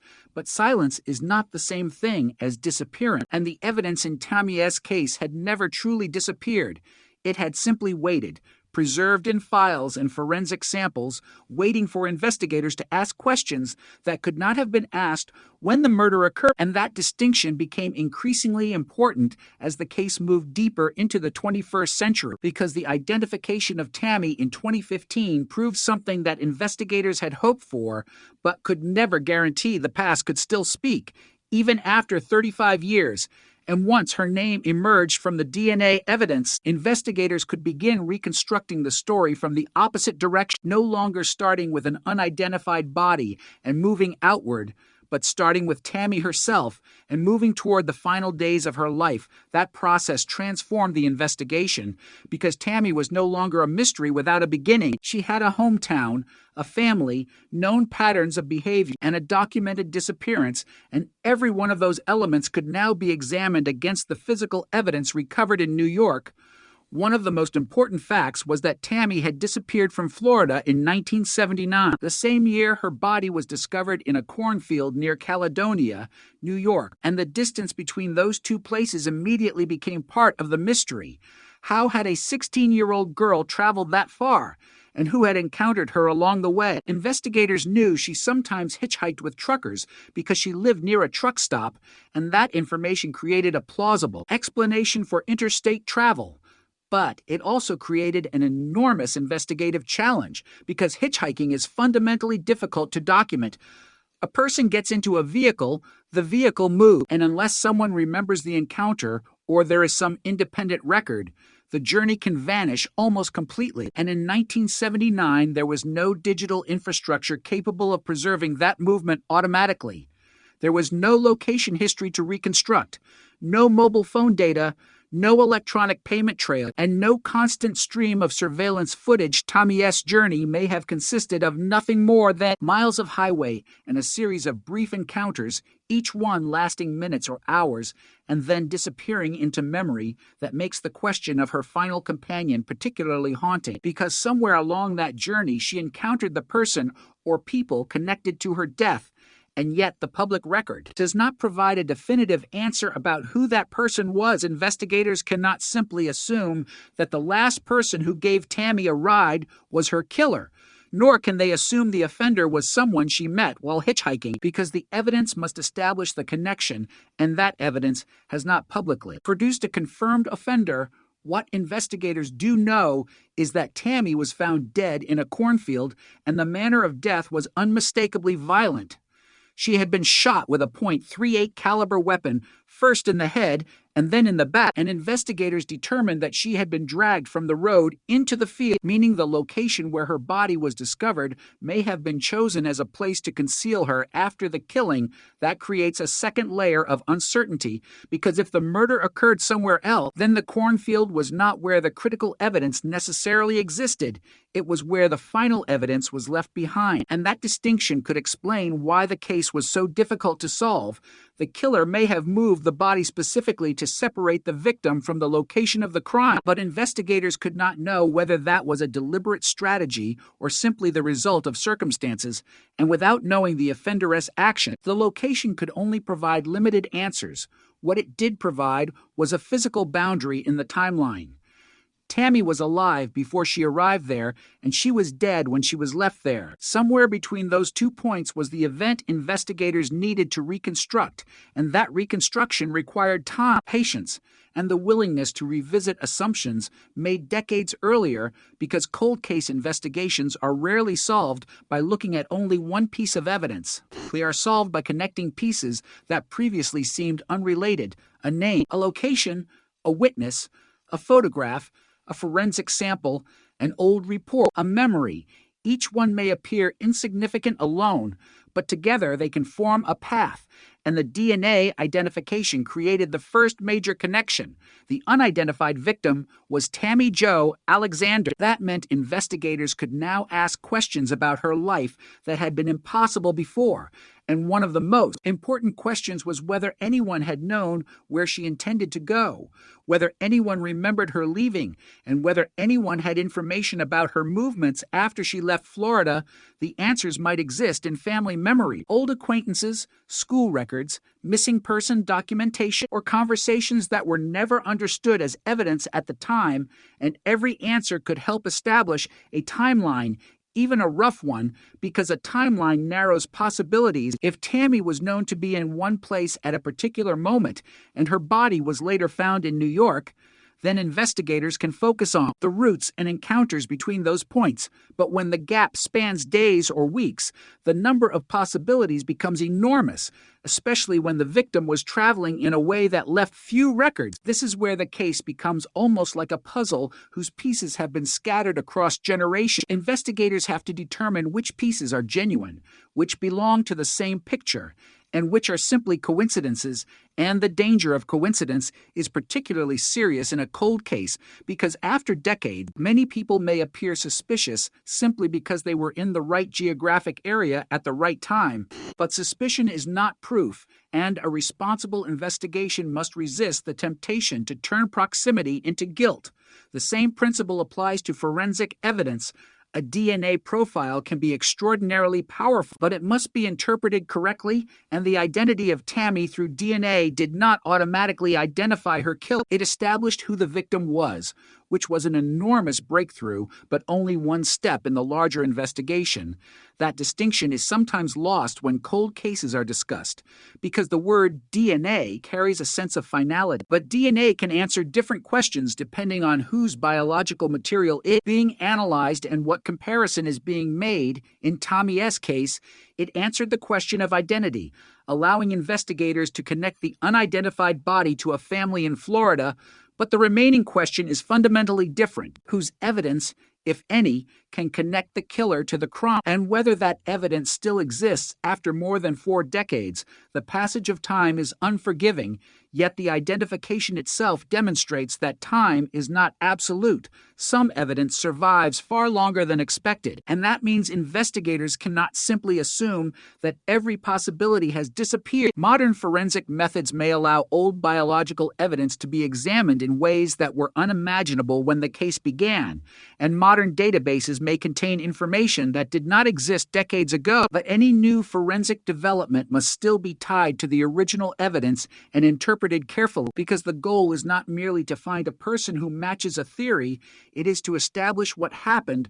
The same careful approach applies to witnesses, because someone coming forward after 40 years may possess valuable information, but that information must be evaluated against everything else known about the case. Perhaps a person remembers seeing Tammy at a particular location, but the date must be checked. Perhaps someone remembers a vehicle, but the description must be compared with other records. Perhaps someone remembers a conversation, but investigators need to determine whether it fits the established timeline. The smallest verified detail can become powerful when it aligns with independent evidence, and this is why investigators continue to appeal for information, because they are not necessarily looking for someone who witnessed the entire crime. They may only need one person who remembers one crucial encounter, one location, one vehicle, one conversation, one fact that can be checked. Tammy's story has already demonstrated how a single scientific connection can change decades of uncertainty, and there is no reason to assume that the next breakthrough must look the same. It could come from forensic science, from an old record, from genealogical research, or from a person who finally understands that a memory they have carried for decades might matter. But perhaps the most difficult part of the case is accepting that the truth may be closer than it appears while still remaining invisible, because the killer did not vanish from the world when Tammy died. The person responsible continued living, working, aging, and existing somewhere while Tammy's name disappeared from public knowledge. And if that person is still alive, they may have carried the secret for more than 40 years. The thought is chilling, but it must remain a possibility rather than a conclusion, because without evidence, investigators cannot know whether the offender is alive, dead, or even still in the same region. The passage of time changes every investigation. Suspects age, memories fade, witnesses die, and physical evidence deteriorates. Yet the fundamental obligation remains unchanged to determine who killed Tammy and hold that person accountable if the evidence permits. The case therefore continues to exist between past and present, rooted in a crime committed in 1979, but investigated with 21st century tools, and every new technique offers a chance to ask an old question in a new way. The same evidence that once produced nothing may now produce a clue, and the same records that once seemed incomplete may now become useful when compared with modern information. That is the strange power of cold cases. They do not simply wait, they evolve because the world around them changes, and those changes can create opportunities that did not exist before. Tammy S. identification was one of those opportunities, and it transformed her from an unidentified victim into a person whose story could finally be reconstructed. But reconstruction is not justice, and remembrance is not resolution. Justice requires the truth about the person responsible, and that truth remains beyond the reach of the publicly established evidence. For now, the killer's name is still missing from the story, and that absence is the final unanswered space in a case filled with them. The road where Tammy was found, the place where she may have been killed, the route she traveled from Florida, the people she encountered, the final conversation she had, the final vehicle she entered, and the final moment when she realized that something had gone terribly wrong. All of those details remain separated by time, but they are connected by one undeniable fact. Tammy Jo Alexander was 16 years old. She left Florida in 1979, and she never came home. Her body was found hundreds of miles away, and for 35 years, nobody knew her name. Then science gave investigators the first answer, and that answer proved that the past could still be opened, which leaves the most haunting possibility of all.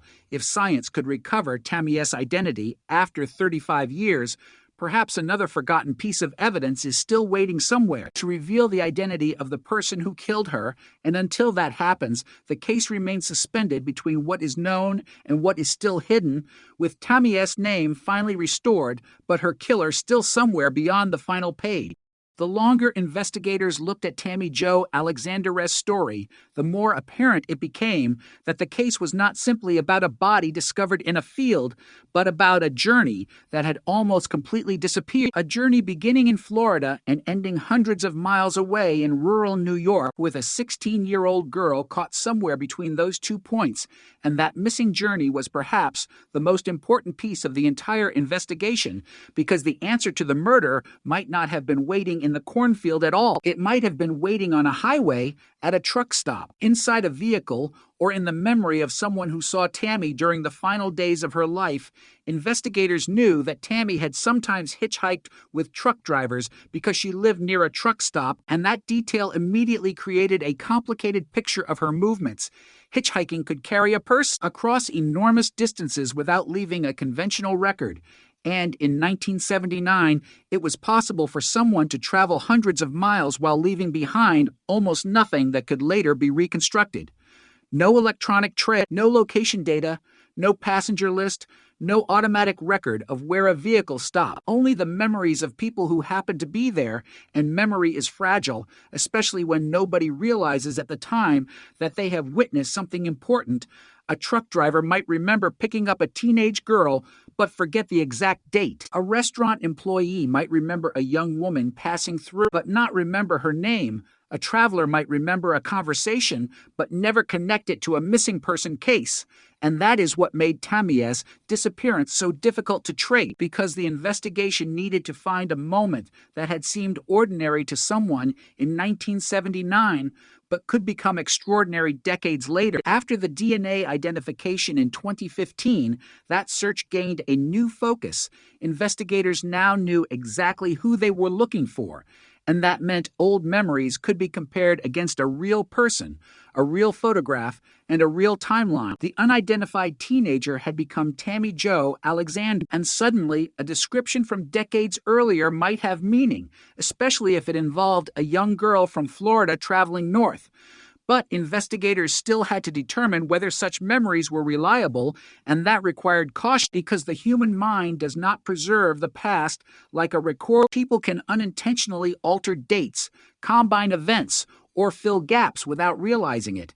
And after more than 30 years, Even an honest witness can be uncertain. The challenge was therefore to identify information that could be corroborated by independent evidence, and this is where old records could become unexpectedly important. A witness might remember seeing Tammy at a particular place, and investigators could search historical records to determine whether that place was operating at the time, whether a particular road route existed, whether a truck stop was located there, or whether other evidence placed Tammy in the area. The objective was not simply to collect stories, but to build a timeline that could withstand scrutiny, and every confirmed point on that timeline could eliminate possibilities.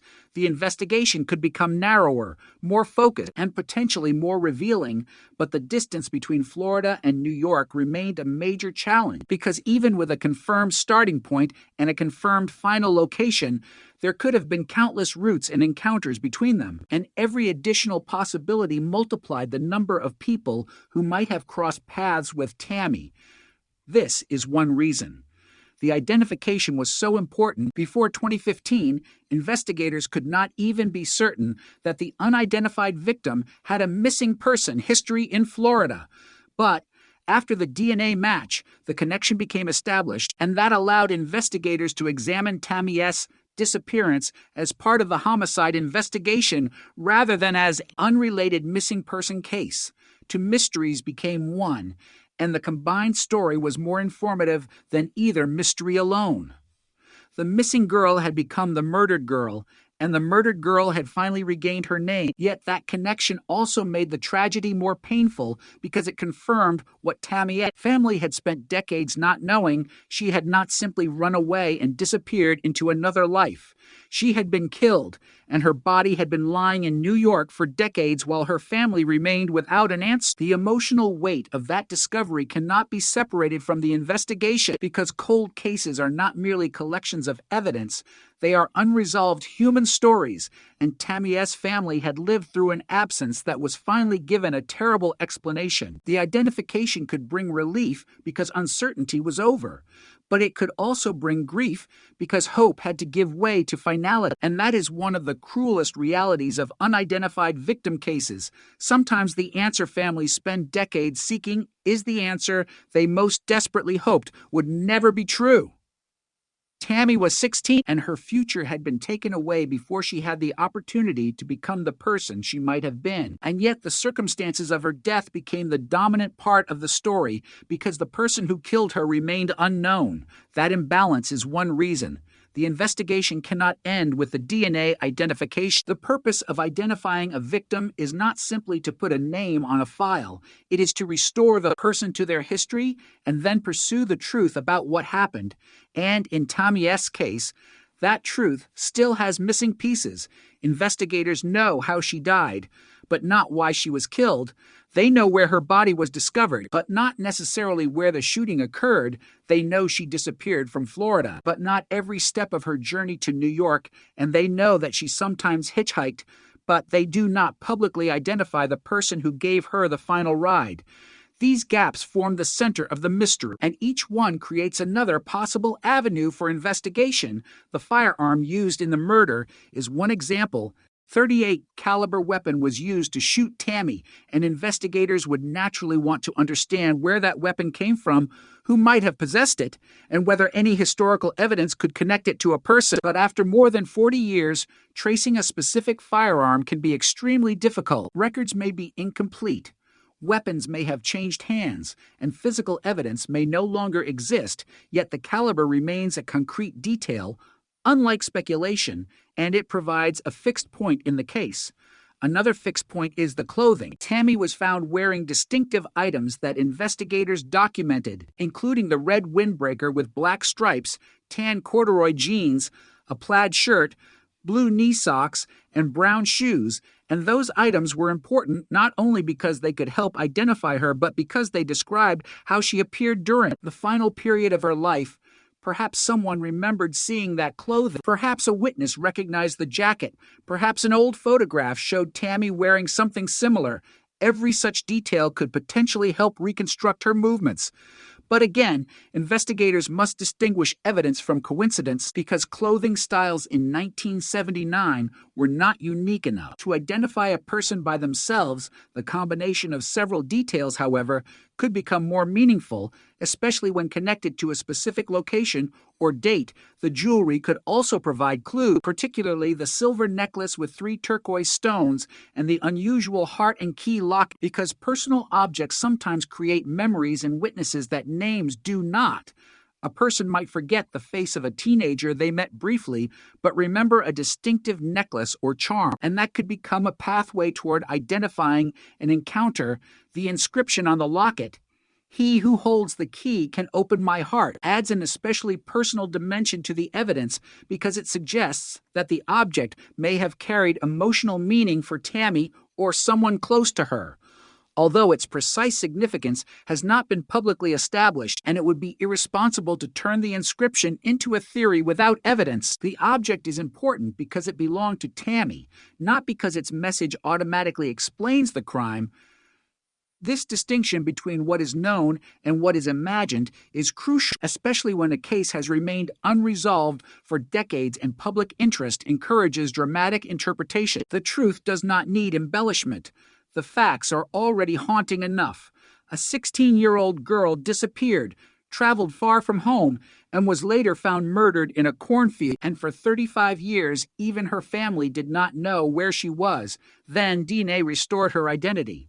But the killer remained hidden. That sequence alone contains enough mystery to sustain an investigation, and the remaining question is not whether the story is dramatic, but whether the evidence can still lead somewhere. Modern investigators have an advantage that the original detectives did not: access to advanced forensic technology, broader databases, digital archives, and investigative techniques that can connect information across jurisdictions, but they also face disadvantages the original investigators never had to confront: the passage of time, missing witnesses, degraded evidence, and the loss of institutional memory.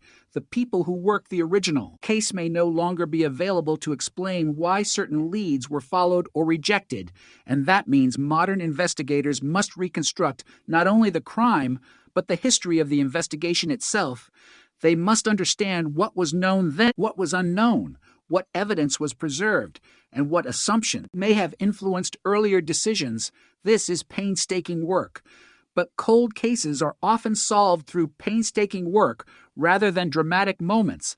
A file is reopened, a sample is retested, an old name is checked, a timeline is rebuilt, and slowly the distance between the known facts and the missing truth begins to shrink. Tammy S. case demonstrates how powerful that process can be because the identification in 2015 was not the result of someone suddenly remembering her name. It came from the careful application of modern forensic science to evidence that had survived from the original investigation. The breakthrough proved that the case still contained information capable of producing a major answer, and that naturally raises the question of what else might still be hidden inside the evidence, perhaps another biological clue, perhaps a connection to another case, perhaps a witness who has never been located, perhaps information about the road Tammy traveled, or perhaps something that investigators have not yet recognized as important. No one can know which possibility will matter most, but that uncertainty is exactly why the case remains open, because the absence of an answer is not proof that no answer exists. It only means the evidence has not yet produced one, and every year that passes adds urgency because witnesses are aging and memories are becoming harder to recover. Yet it also adds another opportunity for technology to advance. The same passage of time that destroys some evidence can create new tools for interpreting what remains, and Tammy S. story already demonstrates that transformation. The technology that existed in 1979 could not identify her, but the technology available decades later could, and perhaps the future will bring another breakthrough capable of answering the question that remains, the question that has followed Tammy S. name since the DNA identification, not who was the girl in the cornfield, because that mystery is finally solved, but who was the person who left her there, who carried the secret through the decades, and who still has not been held accountable for the life of a 16-year-old girl whose family waited 35 years simply to learn where she had gone. The cornfield gave investigators the first scene, DNA gave them the name, and now the remaining evidence must somehow give them the killer because Tammy Jo Alexander is no longer missing, but the truth about her murder still is. The name had finally been recovered, but the years between Tammy Jo Alexander's disappearance and her identification remained filled with unanswered questions. And for investigators, those questions were no longer abstract because every missing detail now had a face attached to it. A 16-year-old girl from Florida whose final journey had ended in a cornfield in New York, and the more her history became known, the more investigators could examine the strange distance between the life she had left behind and the place where she was found. Tammy had not simply vanished into a blank space. She had traveled, and somewhere during that movement, something went terribly wrong. The challenge was to reconstruct that movement without inventing details that could not be proven, and that meant returning again and again to the evidence, the known fact, the surviving records, and the memories of people who might have crossed paths with her. Because in a case more than 4 decades old, the truth could not be built from one dramatic clue. It had to be assembled from fragments, and sometimes the most important fragment is the one that seems least important at first. Tammy's habit of hitchhiking was one such fragment. It provided a possible explanation for her ability to travel long distances, but it also meant that her movements could have been almost completely undocumented. She could have entered a truck, traveled for hours, climbed out somewhere unfamiliar, and disappeared from the memory of the driver as quickly as she had appeared, unless something about the encounter made it memorable, perhaps her age, perhaps her clothing, perhaps something she said, perhaps the fact that she was traveling alone. But there is no publicly established record identifying the person who gave Tammy her final ride, and that absence leaves a massive gap in the timeline. Investigators must therefore consider the possibility that the person who transported her may have been a stranger, an acquaintance, or someone she had encountered before. But possibility cannot become fact simply because it fits the circumstances, and the investigation has to remain grounded in evidence. This is especially important because Tammy's case has generated intense curiosity, and curiosity can create theories faster than evidence can confirm them. The temptation is always to find a neat explanation, a person who appears suspicious, a connection that seems obvious, a story that fills every gap, but real investigations rarely unfold so cleanly, particularly when the crime is more than 40 years old. The truth may be complicated, incomplete, and hidden inside details that do not initially appear connected, and that is why the process of rebuilding Tammy's final journey is so important. Investigators need to understand not only where she could have gone, but where she actually went, and those are two very different questions. The first is geography. The second is evidence.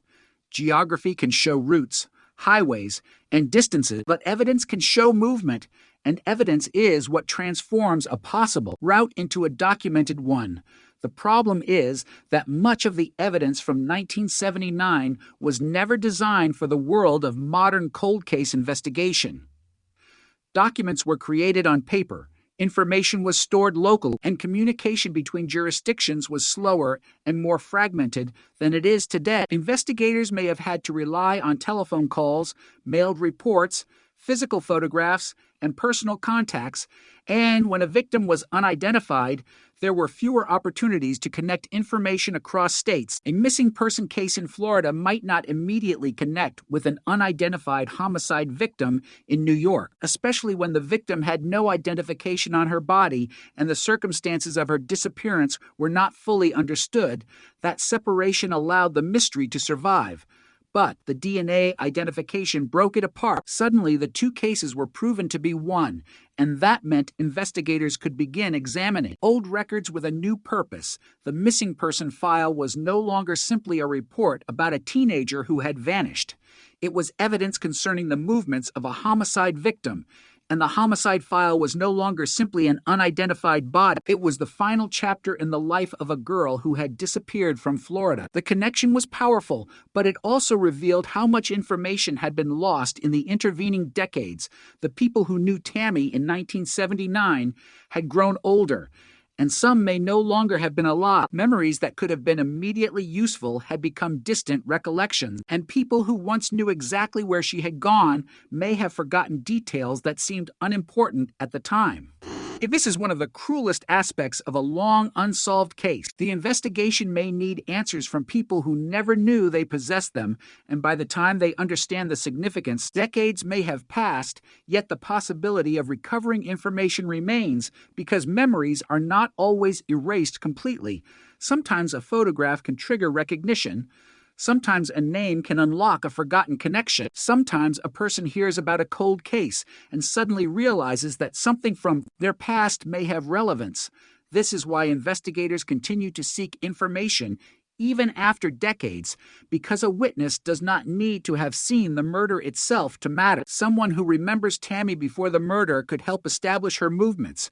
Someone who saw her traveling could help narrow the risk. Someone who knew her plans could provide context. And someone who remembers a particular person around her could potentially create a lead. But each piece must be verified, and verification is where the real investigative work begins. A memory becomes evidence only when it can be supported, connected, and tested. The same principle applies to the physical evidence from the crime scene. Tammy's clothing and jewelry were documented because they might help identify her. But after the DNA breakthrough, those objects could also become part of the broader reconstruction of her final movements. If someone recognized the clothing or jewelry from a particular place, that information could potentially place Tammy somewhere after she left Florida, and even a single confirmed location could change the timeline. The red windbreaker was distinctive, a man's jacket with black stripes down the sleeves and a label identifying Auto Sports products, Inc. And the jewelry included the silver necklace with turquoise stones and the unusual heart and key locket.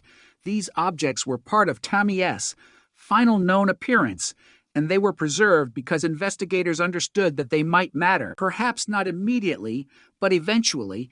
And that foresight proved important because when an investigation lasts decades, evidence that seems ordinary at the beginning can become valuable later, especially when the victim is finally identified.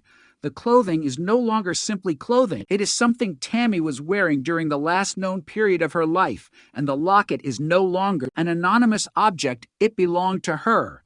It was part of her world, perhaps connected to a relationship or friendship, although its exact personal meaning has not been publicly established, and that uncertainty must remain because the inscription on the locket can invite speculation, but speculation cannot replace evidence. What investigators can say is that Tammy possessed it, and therefore anyone who remembers seeing it may have information relevant to the investigation. Another fixed point is the weapon. A .38 caliber firearm was used in the murder, and that fact provides a forensic detail that has remained part of the case since the beginning. But a weapon description alone does not identify a killer, and decades later, tracing the origin or history of a firearm can be extremely difficult, particularly if records are incomplete or the weapon has changed hands. Every concrete fact matters because the investigation is built on accumulation, not certainty from one clue.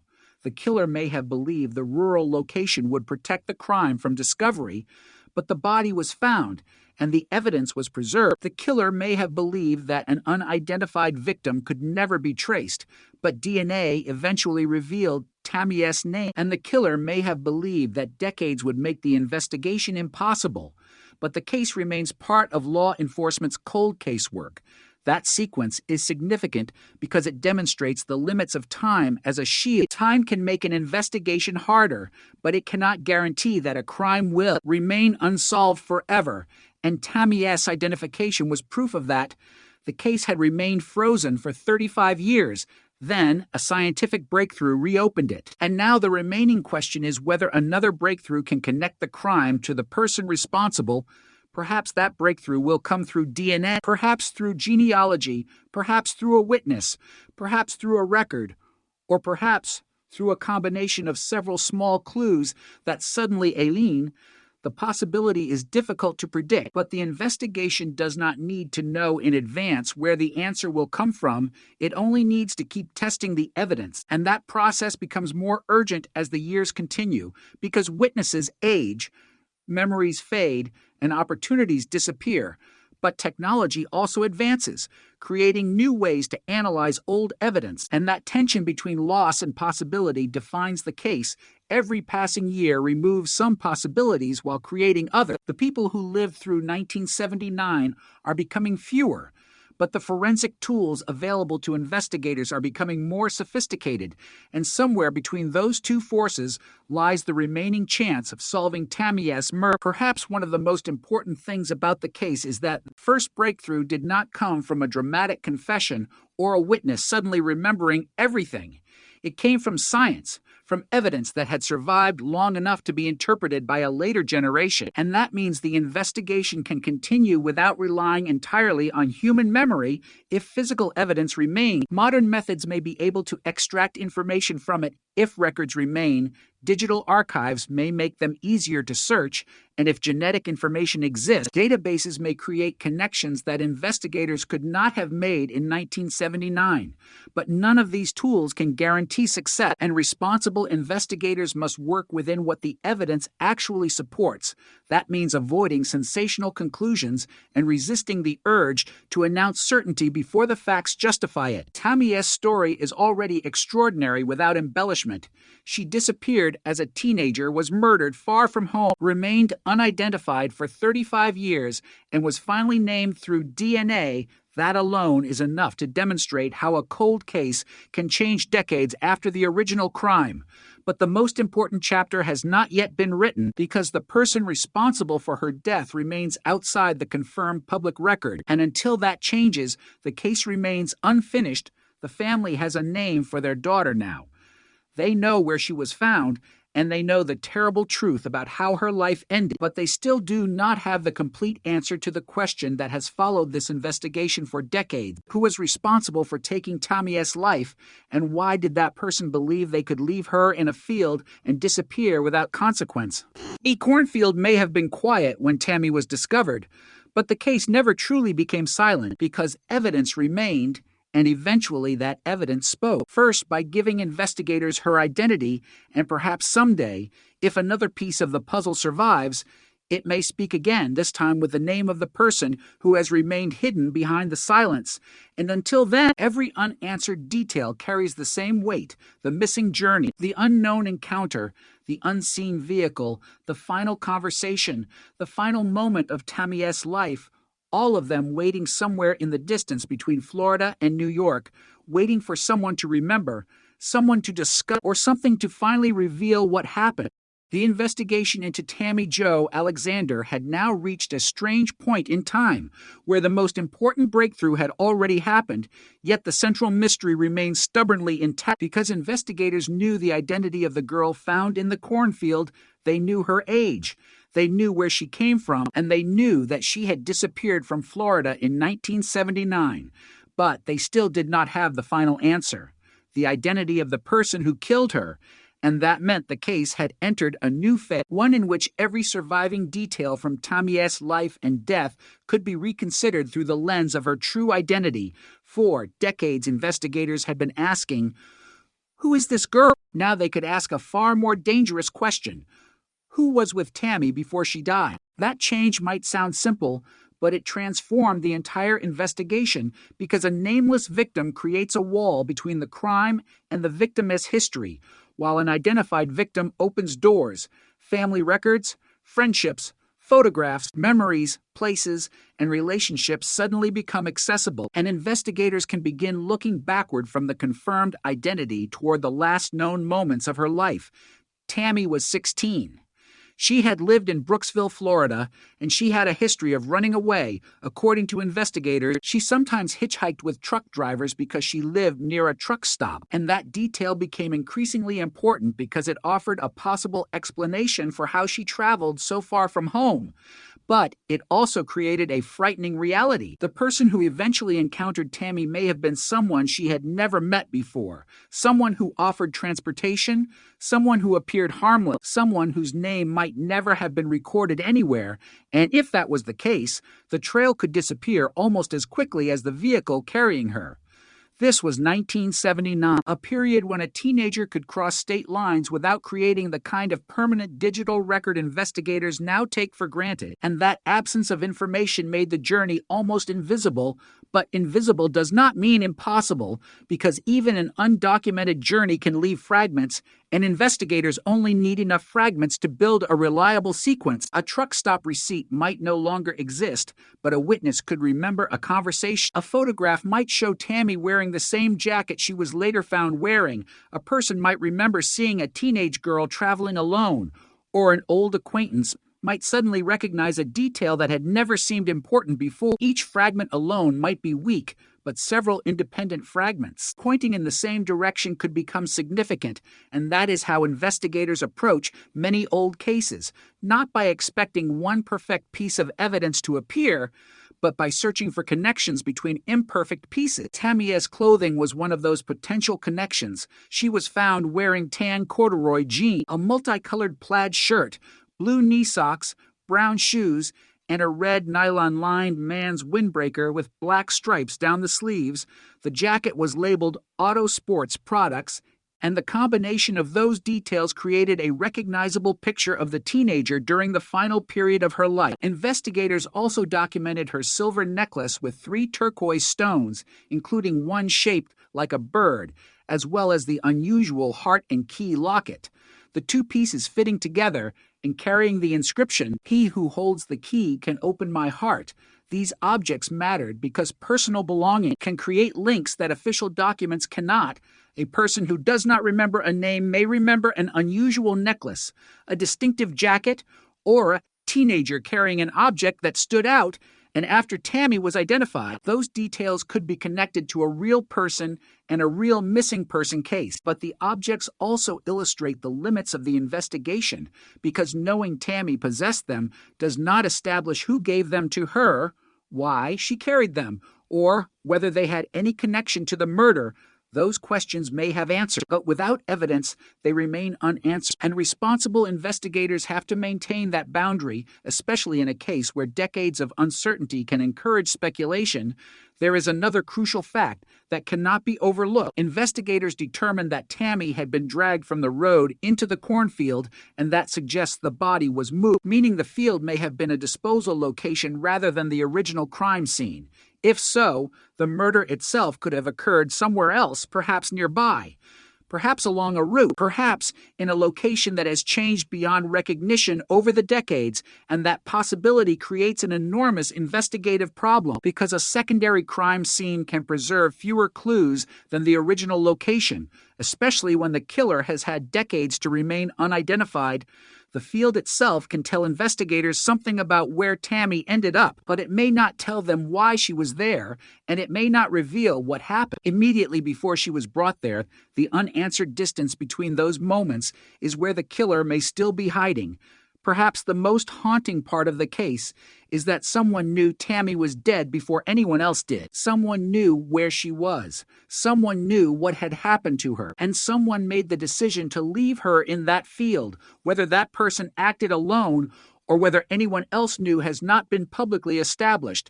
And that uncertainty must remain because the evidence does not justify assumptions. What can be said is that Tammy's body was discovered, the investigation began, and the identity of the victim remained unknown for decades, while the person responsible avoided identification.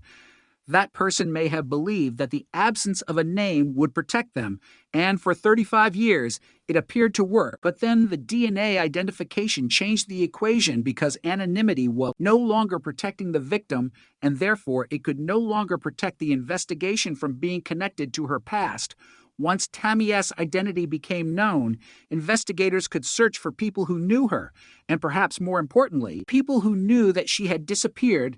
This opened another avenue because someone who remembered Tammy leaving Florida might also remember what she was wearing, where she intended to go, who she spoke to, or who was around her at the time, and those details could potentially narrow the timeline.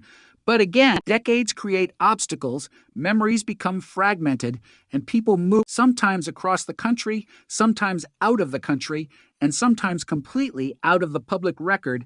Finding a witness after 40 years can be like trying to locate a single voice in a stadium full of silence. But the possibility remains, and that possibility is enough to justify continued investigation, particularly because Tammy S. case has already demonstrated that patience can produce results. The identity breakthrough came after 35 years, meaning the assumption that the case was permanently frozen was proven wrong, and that should matter whenever investigators examine the remaining evidence. If one major question could be answered after decades, perhaps another can be answered as well. The key is understanding what kind of evidence might still exist. DNA is obviously one possibility, especially because modern forensic methods are dramatically more sophisticated than those available in 1979. But other evidence may matter too, including old photographs, archived reports, historical records, witness statements, and information from people who were connected to Tammy or the places she traveled. The challenge is bringing those pieces together without allowing the passage of time to distort them. An old document can preserve an exact fact, while an old memory can preserve only an impression. Investigators need to know which is which, and that requires comparing sources, testing claims, and looking for independent confirmation. It is slow work, often invisible to the public, but it is the kind of work that can eventually turn a cold case into a solved case. And Tammy S. story proves that the slow work matters because the evidence used to identify her did not suddenly become available in 2015. It had survived from the original investigation, waiting for science and investigative methods to catch up. This raises a question that has no easy answer. What other evidence from the original case may still be waiting for the right technology, the right database, or the right investigator? Perhaps something that once seemed too small to matter could become significant when combined with modern information. Perhaps a biological sample could reveal more than investigators could determine decades ago. Perhaps a name buried in an old report could suddenly connect with a modern database. Or perhaps a witness will recognize Tammy S. story and realize that a memory they dismissed years ago was connected to her disappearance. None of these possibilities can be promised, but each represents a legitimate investigative path.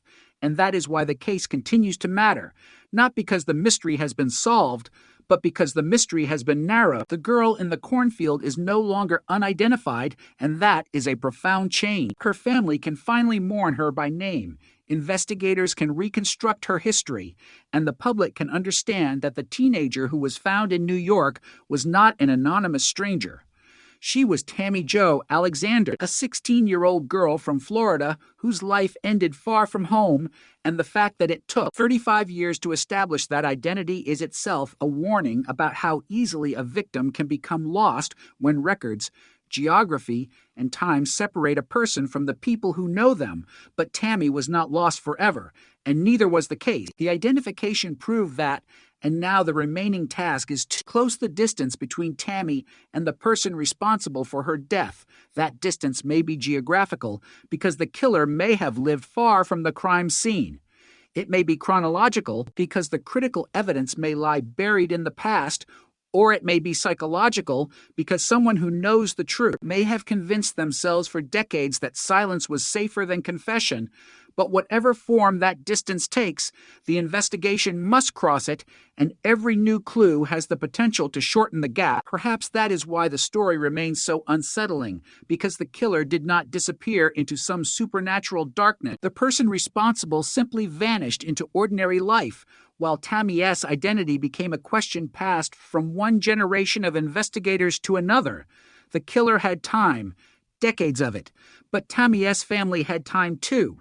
Time to wait, time to remember, and eventually time to learn the truth about who had been. Lying in that field, the identification could not give them back the years that had been lost, but it gave them something that had seemed impossible: certainty about what happened to Tammy. And that certainty now demands another answer, because once the victim has a name, the absence of the killer's name becomes even more obvious. One side of the mystery has been solved.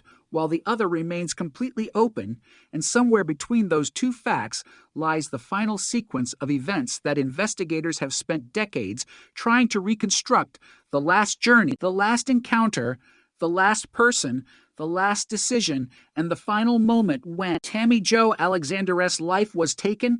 Perhaps the answer has been waiting in the case file all along, hidden behind an overlooked detail. Perhaps it exists in the memory of someone who has remained silent, or perhaps modern science will eventually uncover what the original investigators could not. But until that happens, one fact remains impossible to escape. Tammy was identified after 35 years, and the person responsible for her murder has still not been publicly brought to justice, meaning the greatest mystery in the case is no longer the identity of the girl in the cornfield. It is the identity of the person who believed that the truth would remain buried with her.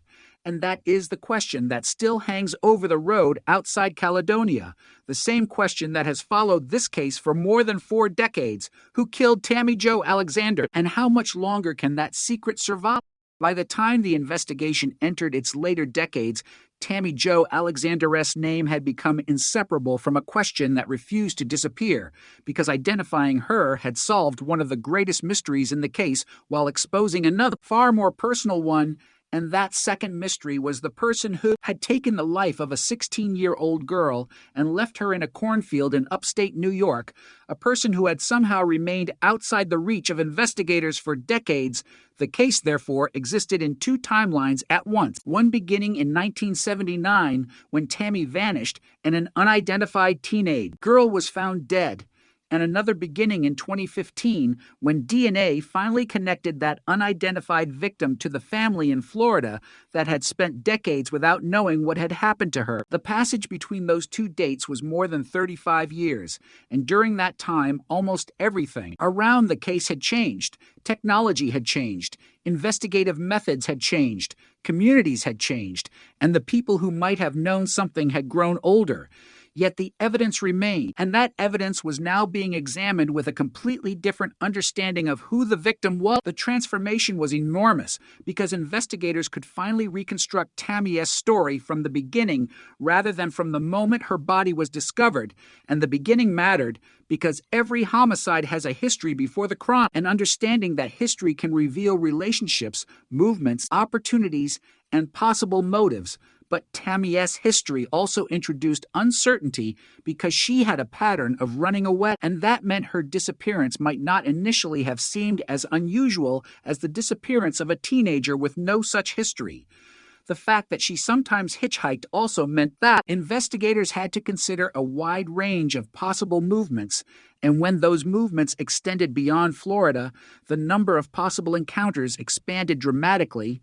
The roads became part of the investigation, and so did the people who used them: truck drivers, travelers, employees at stops along the highway, strangers who might have seen Tammy, and anyone who might have crossed paths with her without realizing that the encounter would later become part of a murder investigation. The difficulty was that most of those people would have had no reason to remember a teenager they saw more than 40 years earlier, and even if they did remember her, they might not have connected that memory to Tammy until after her identity was revealed. That is why the identification was so important. It gave investigators and the public a real person to search for in their memories, not simply a photograph of an unidentified victim, but a name, a hometown, a family history, and a life that existed before the cornfield. And once those details became available, the investigation could begin asking more precise questions. Where had Tammy been before she disappeared? Who had seen her? What had she been doing? Where might she have intended to go? And who might have known that she was traveling? The answers could potentially create a timeline, and a timeline could potentially narrow the search. But there was another challenge, because the evidence had to distinguish between what was possible and what was proven.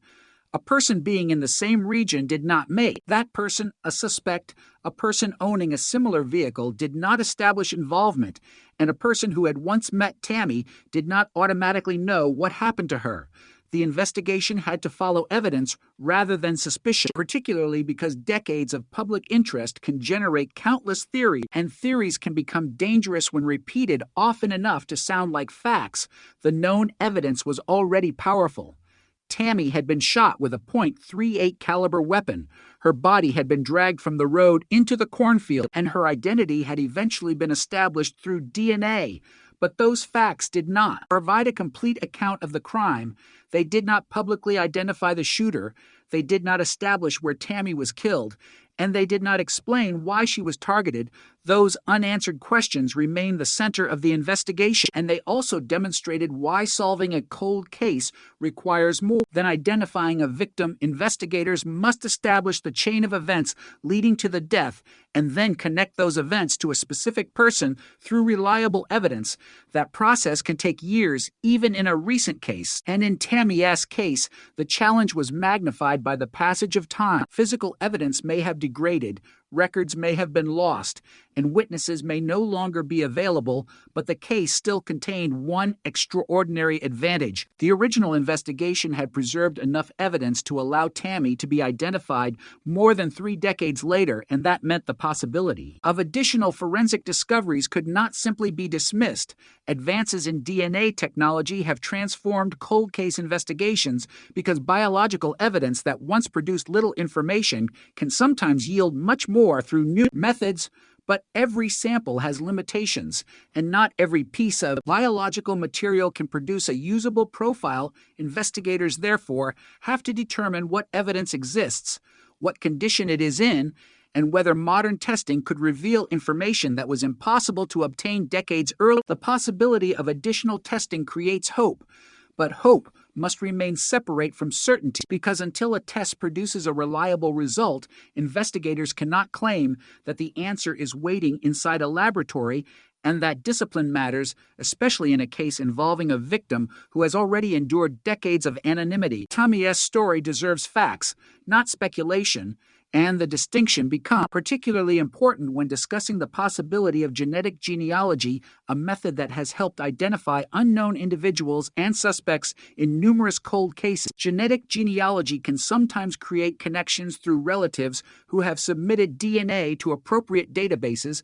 but it depends on the existence and quality of usable genetic material, the availability of relevant genetic relatives, and careful investigative confirmation. So the fact that such technology exists does not mean it will automatically identify Tammy S. killer. It simply means investigators have tools that did not exist when the crime occurred, and Tammy S.'s own identification demonstrates how dramatically those tools can change an investigation.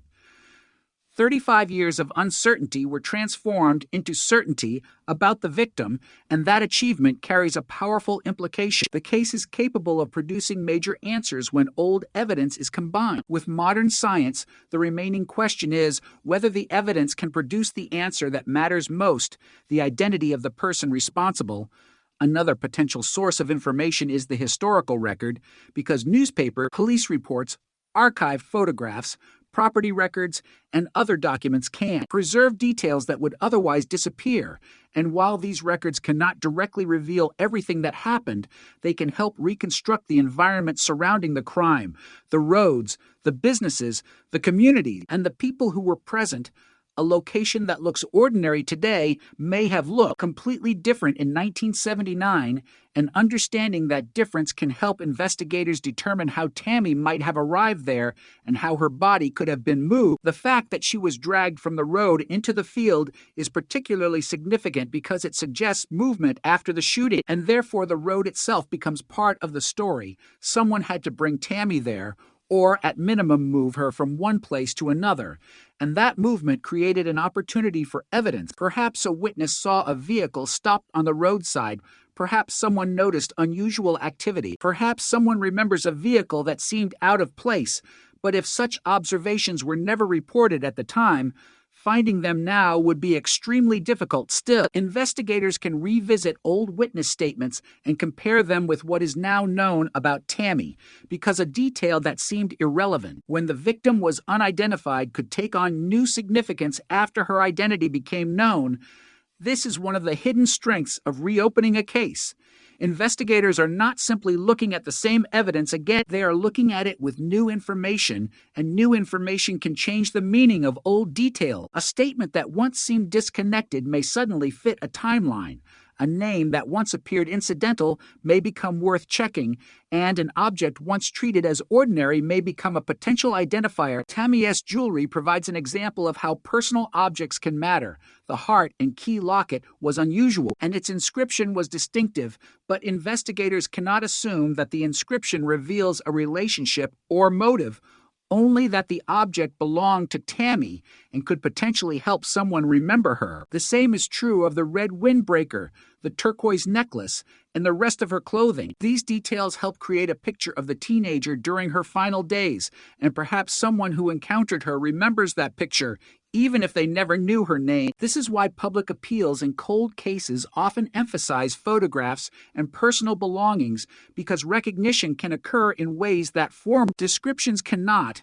A witness may not remember the name Tammy Jo Alexander, but they might remember a 16-year-old girl wearing a particular jacket and carrying a distinctive necklace, and that memory could become the beginning of a new lead. Yet there is another side to time that investigators must consider. The person who knows what happened may have spent decades believing that nobody would ever connect the crime to them. But the identification of Tammy changed that assumption, because the victim was no longer an unidentified body, and the investigation had regained a direct connection to her past. The person responsible, if still alive, would now know that the case has a name, a family, and a history, and that can create pressure, because every new public appeal, every forensic advance, and every reopened investigative avenue reduces the protection that anonymity once provided. But investigators cannot know what the killer thinks, whether the person feels fear, guilt, indifference, or nothing at all, and assigning emotions without evidence would be speculation. What can be said is that the case remains unresolved, and that means the person responsible has not been publicly identified and held accountable, while Tammy S. family has spent decades living with the consequences. The contrast is devastating because one person lost an entire future, while another person was able to continue living beyond the crime, and the unanswered question of accountability remains. Yet the investigation does not depend on emotion alone. It depends on evidence, and evidence has already demonstrated its ability to survive the passage of time. Tammy S. identification was proof, and that proof changes how the remaining case must be viewed. The murder is old, but the evidence is not necessarily useless. The victim is known, but the story is not complete, and the passage of decades has not erased the obligation to find the truth. Somewhere within the surviving records, the surviving forensic material, the surviving memory, or the surviving connections between people and places may be the clue that closes the remaining gap. Perhaps it will be something investigators have already examined, perhaps something they have not yet recognized, or perhaps something that has not yet been brought to their attention. And that possibility is why the case continues to carry a strange sense of unfinished business, because the most difficult question is no longer whether Tammy can be identified. She can, and she was. The question is whether the same persistence that recovered her name can recover the name of the person who killed her. 40 years have passed, then more. But the fundamental question has never changed. Someone took Tammy Jo Alexander's life and left her in a field far from home, and whoever did it has never publicly answered for that act. The road has changed. The cornfield has changed. The investigators have changed. The technology has changed. But the unanswered question remains exactly where it was, waiting for the next piece of evidence to move the case forward. The years continued to pass, but the case of Tammy Jo Alexander refused to become just another forgotten file, because every time investigators returned to the evidence, the same contradiction confronted them. The murder was decades old, yet the unanswered questions were still immediate, still painfully human, still demanding an explanation. Tammy was 16 when her life ended, and the fact that she had remained unidentified for 35 years meant that her family had spent an extraordinary portion of their lives wondering where she was, while the investigation into her death had been forced to proceed without the most basic piece of information a homicide investigation normally has, the victim's name. Once that name was finally established through DNA, the entire case changed shape, and investigators could begin searching backward through Tammy's life, examining the circumstances of her disappearance and the people who might have encountered her. But the breakthrough also created a new responsibility, because identifying Tammy was not the end of the investigation. It was the moment when the real question could finally be asked with certainty. Who killed her? That question remained difficult because the final journey from Florida to New York was still incomplete, and every missing segment represented a possible point of contact between Tammy and the person responsible for her death. She had sometimes hitchhiked, according to investigators, and that meant her movements could have depended on strangers whose identities were never recorded. A person could have offered her a ride, driven her for hours, stopped somewhere along the route, and disappeared from the story without leaving a conventional record. And that reality made the investigation different from a modern case in which a person's movements might be reconstructed through phones, cameras, electronic transactions, or digital communications. None of those systems existed in the same form in 1979, so investigators were left with human memory and physical evidence, two sources that become increasingly difficult to recover as decades pass. But the absence of modern records does not mean Tammy's journey left no trace. It means the traces may be hidden in places nobody knew to search. Perhaps in the memory of a truck driver who picked up a teenage girl, perhaps in an old photograph, perhaps in a document preserved in a local archive, perhaps in the recollection of someone who saw a vehicle near the rural road where Tammy was eventually found, and perhaps in forensic evidence that was collected before anyone understood how powerful future technology could become. The most important lesson from the identification was that old evidence should never automatically be considered useless, because the biological evidence that ultimately established Tammy's identity had survived for decades. And when investigators applied newer technology, the evidence produced an answer that earlier investigators could not obtain. This is one of the reasons cold cases can remain active long after the original investigation appears to have reached a dead end. Science changes, databases expand, and investigative methods evolve. An item that could not answer a question in 1979 might answer it decades later. But investigators still have to determine what evidence remains and what questions it can realistically answer. And that process can be slow, especially when the original crime involved multiple possible locations, because Tammy's body was not simply found lying where she had been killed. Investigators determined that she had been dragged from the road into the cornfield, creating the possibility that the field was a disposal location rather than the original scene of the shooting. That distinction matters, because if the murder occurred somewhere else, then some of the most important evidence may never have been located in the cornfield. And if the body was transported, the person responsible may have used a vehicle, meaning investigators must consider what could have been seen or remembered along the route. Yet the further investigators move from the final location, the more possibilities they encounter, and that makes the reconstruction extremely challenging. The landscape itself has changed since 1979. Roads may have been modified, properties may have changed ownership, buildings may have disappeared, and people who once knew the area may no longer be available to answer questions. But historical reconstruction can sometimes restore parts of a vanished landscape. Old maps, newspapers, photographs, property records, and archived documents can reveal what existed in a particular area decades ago. And these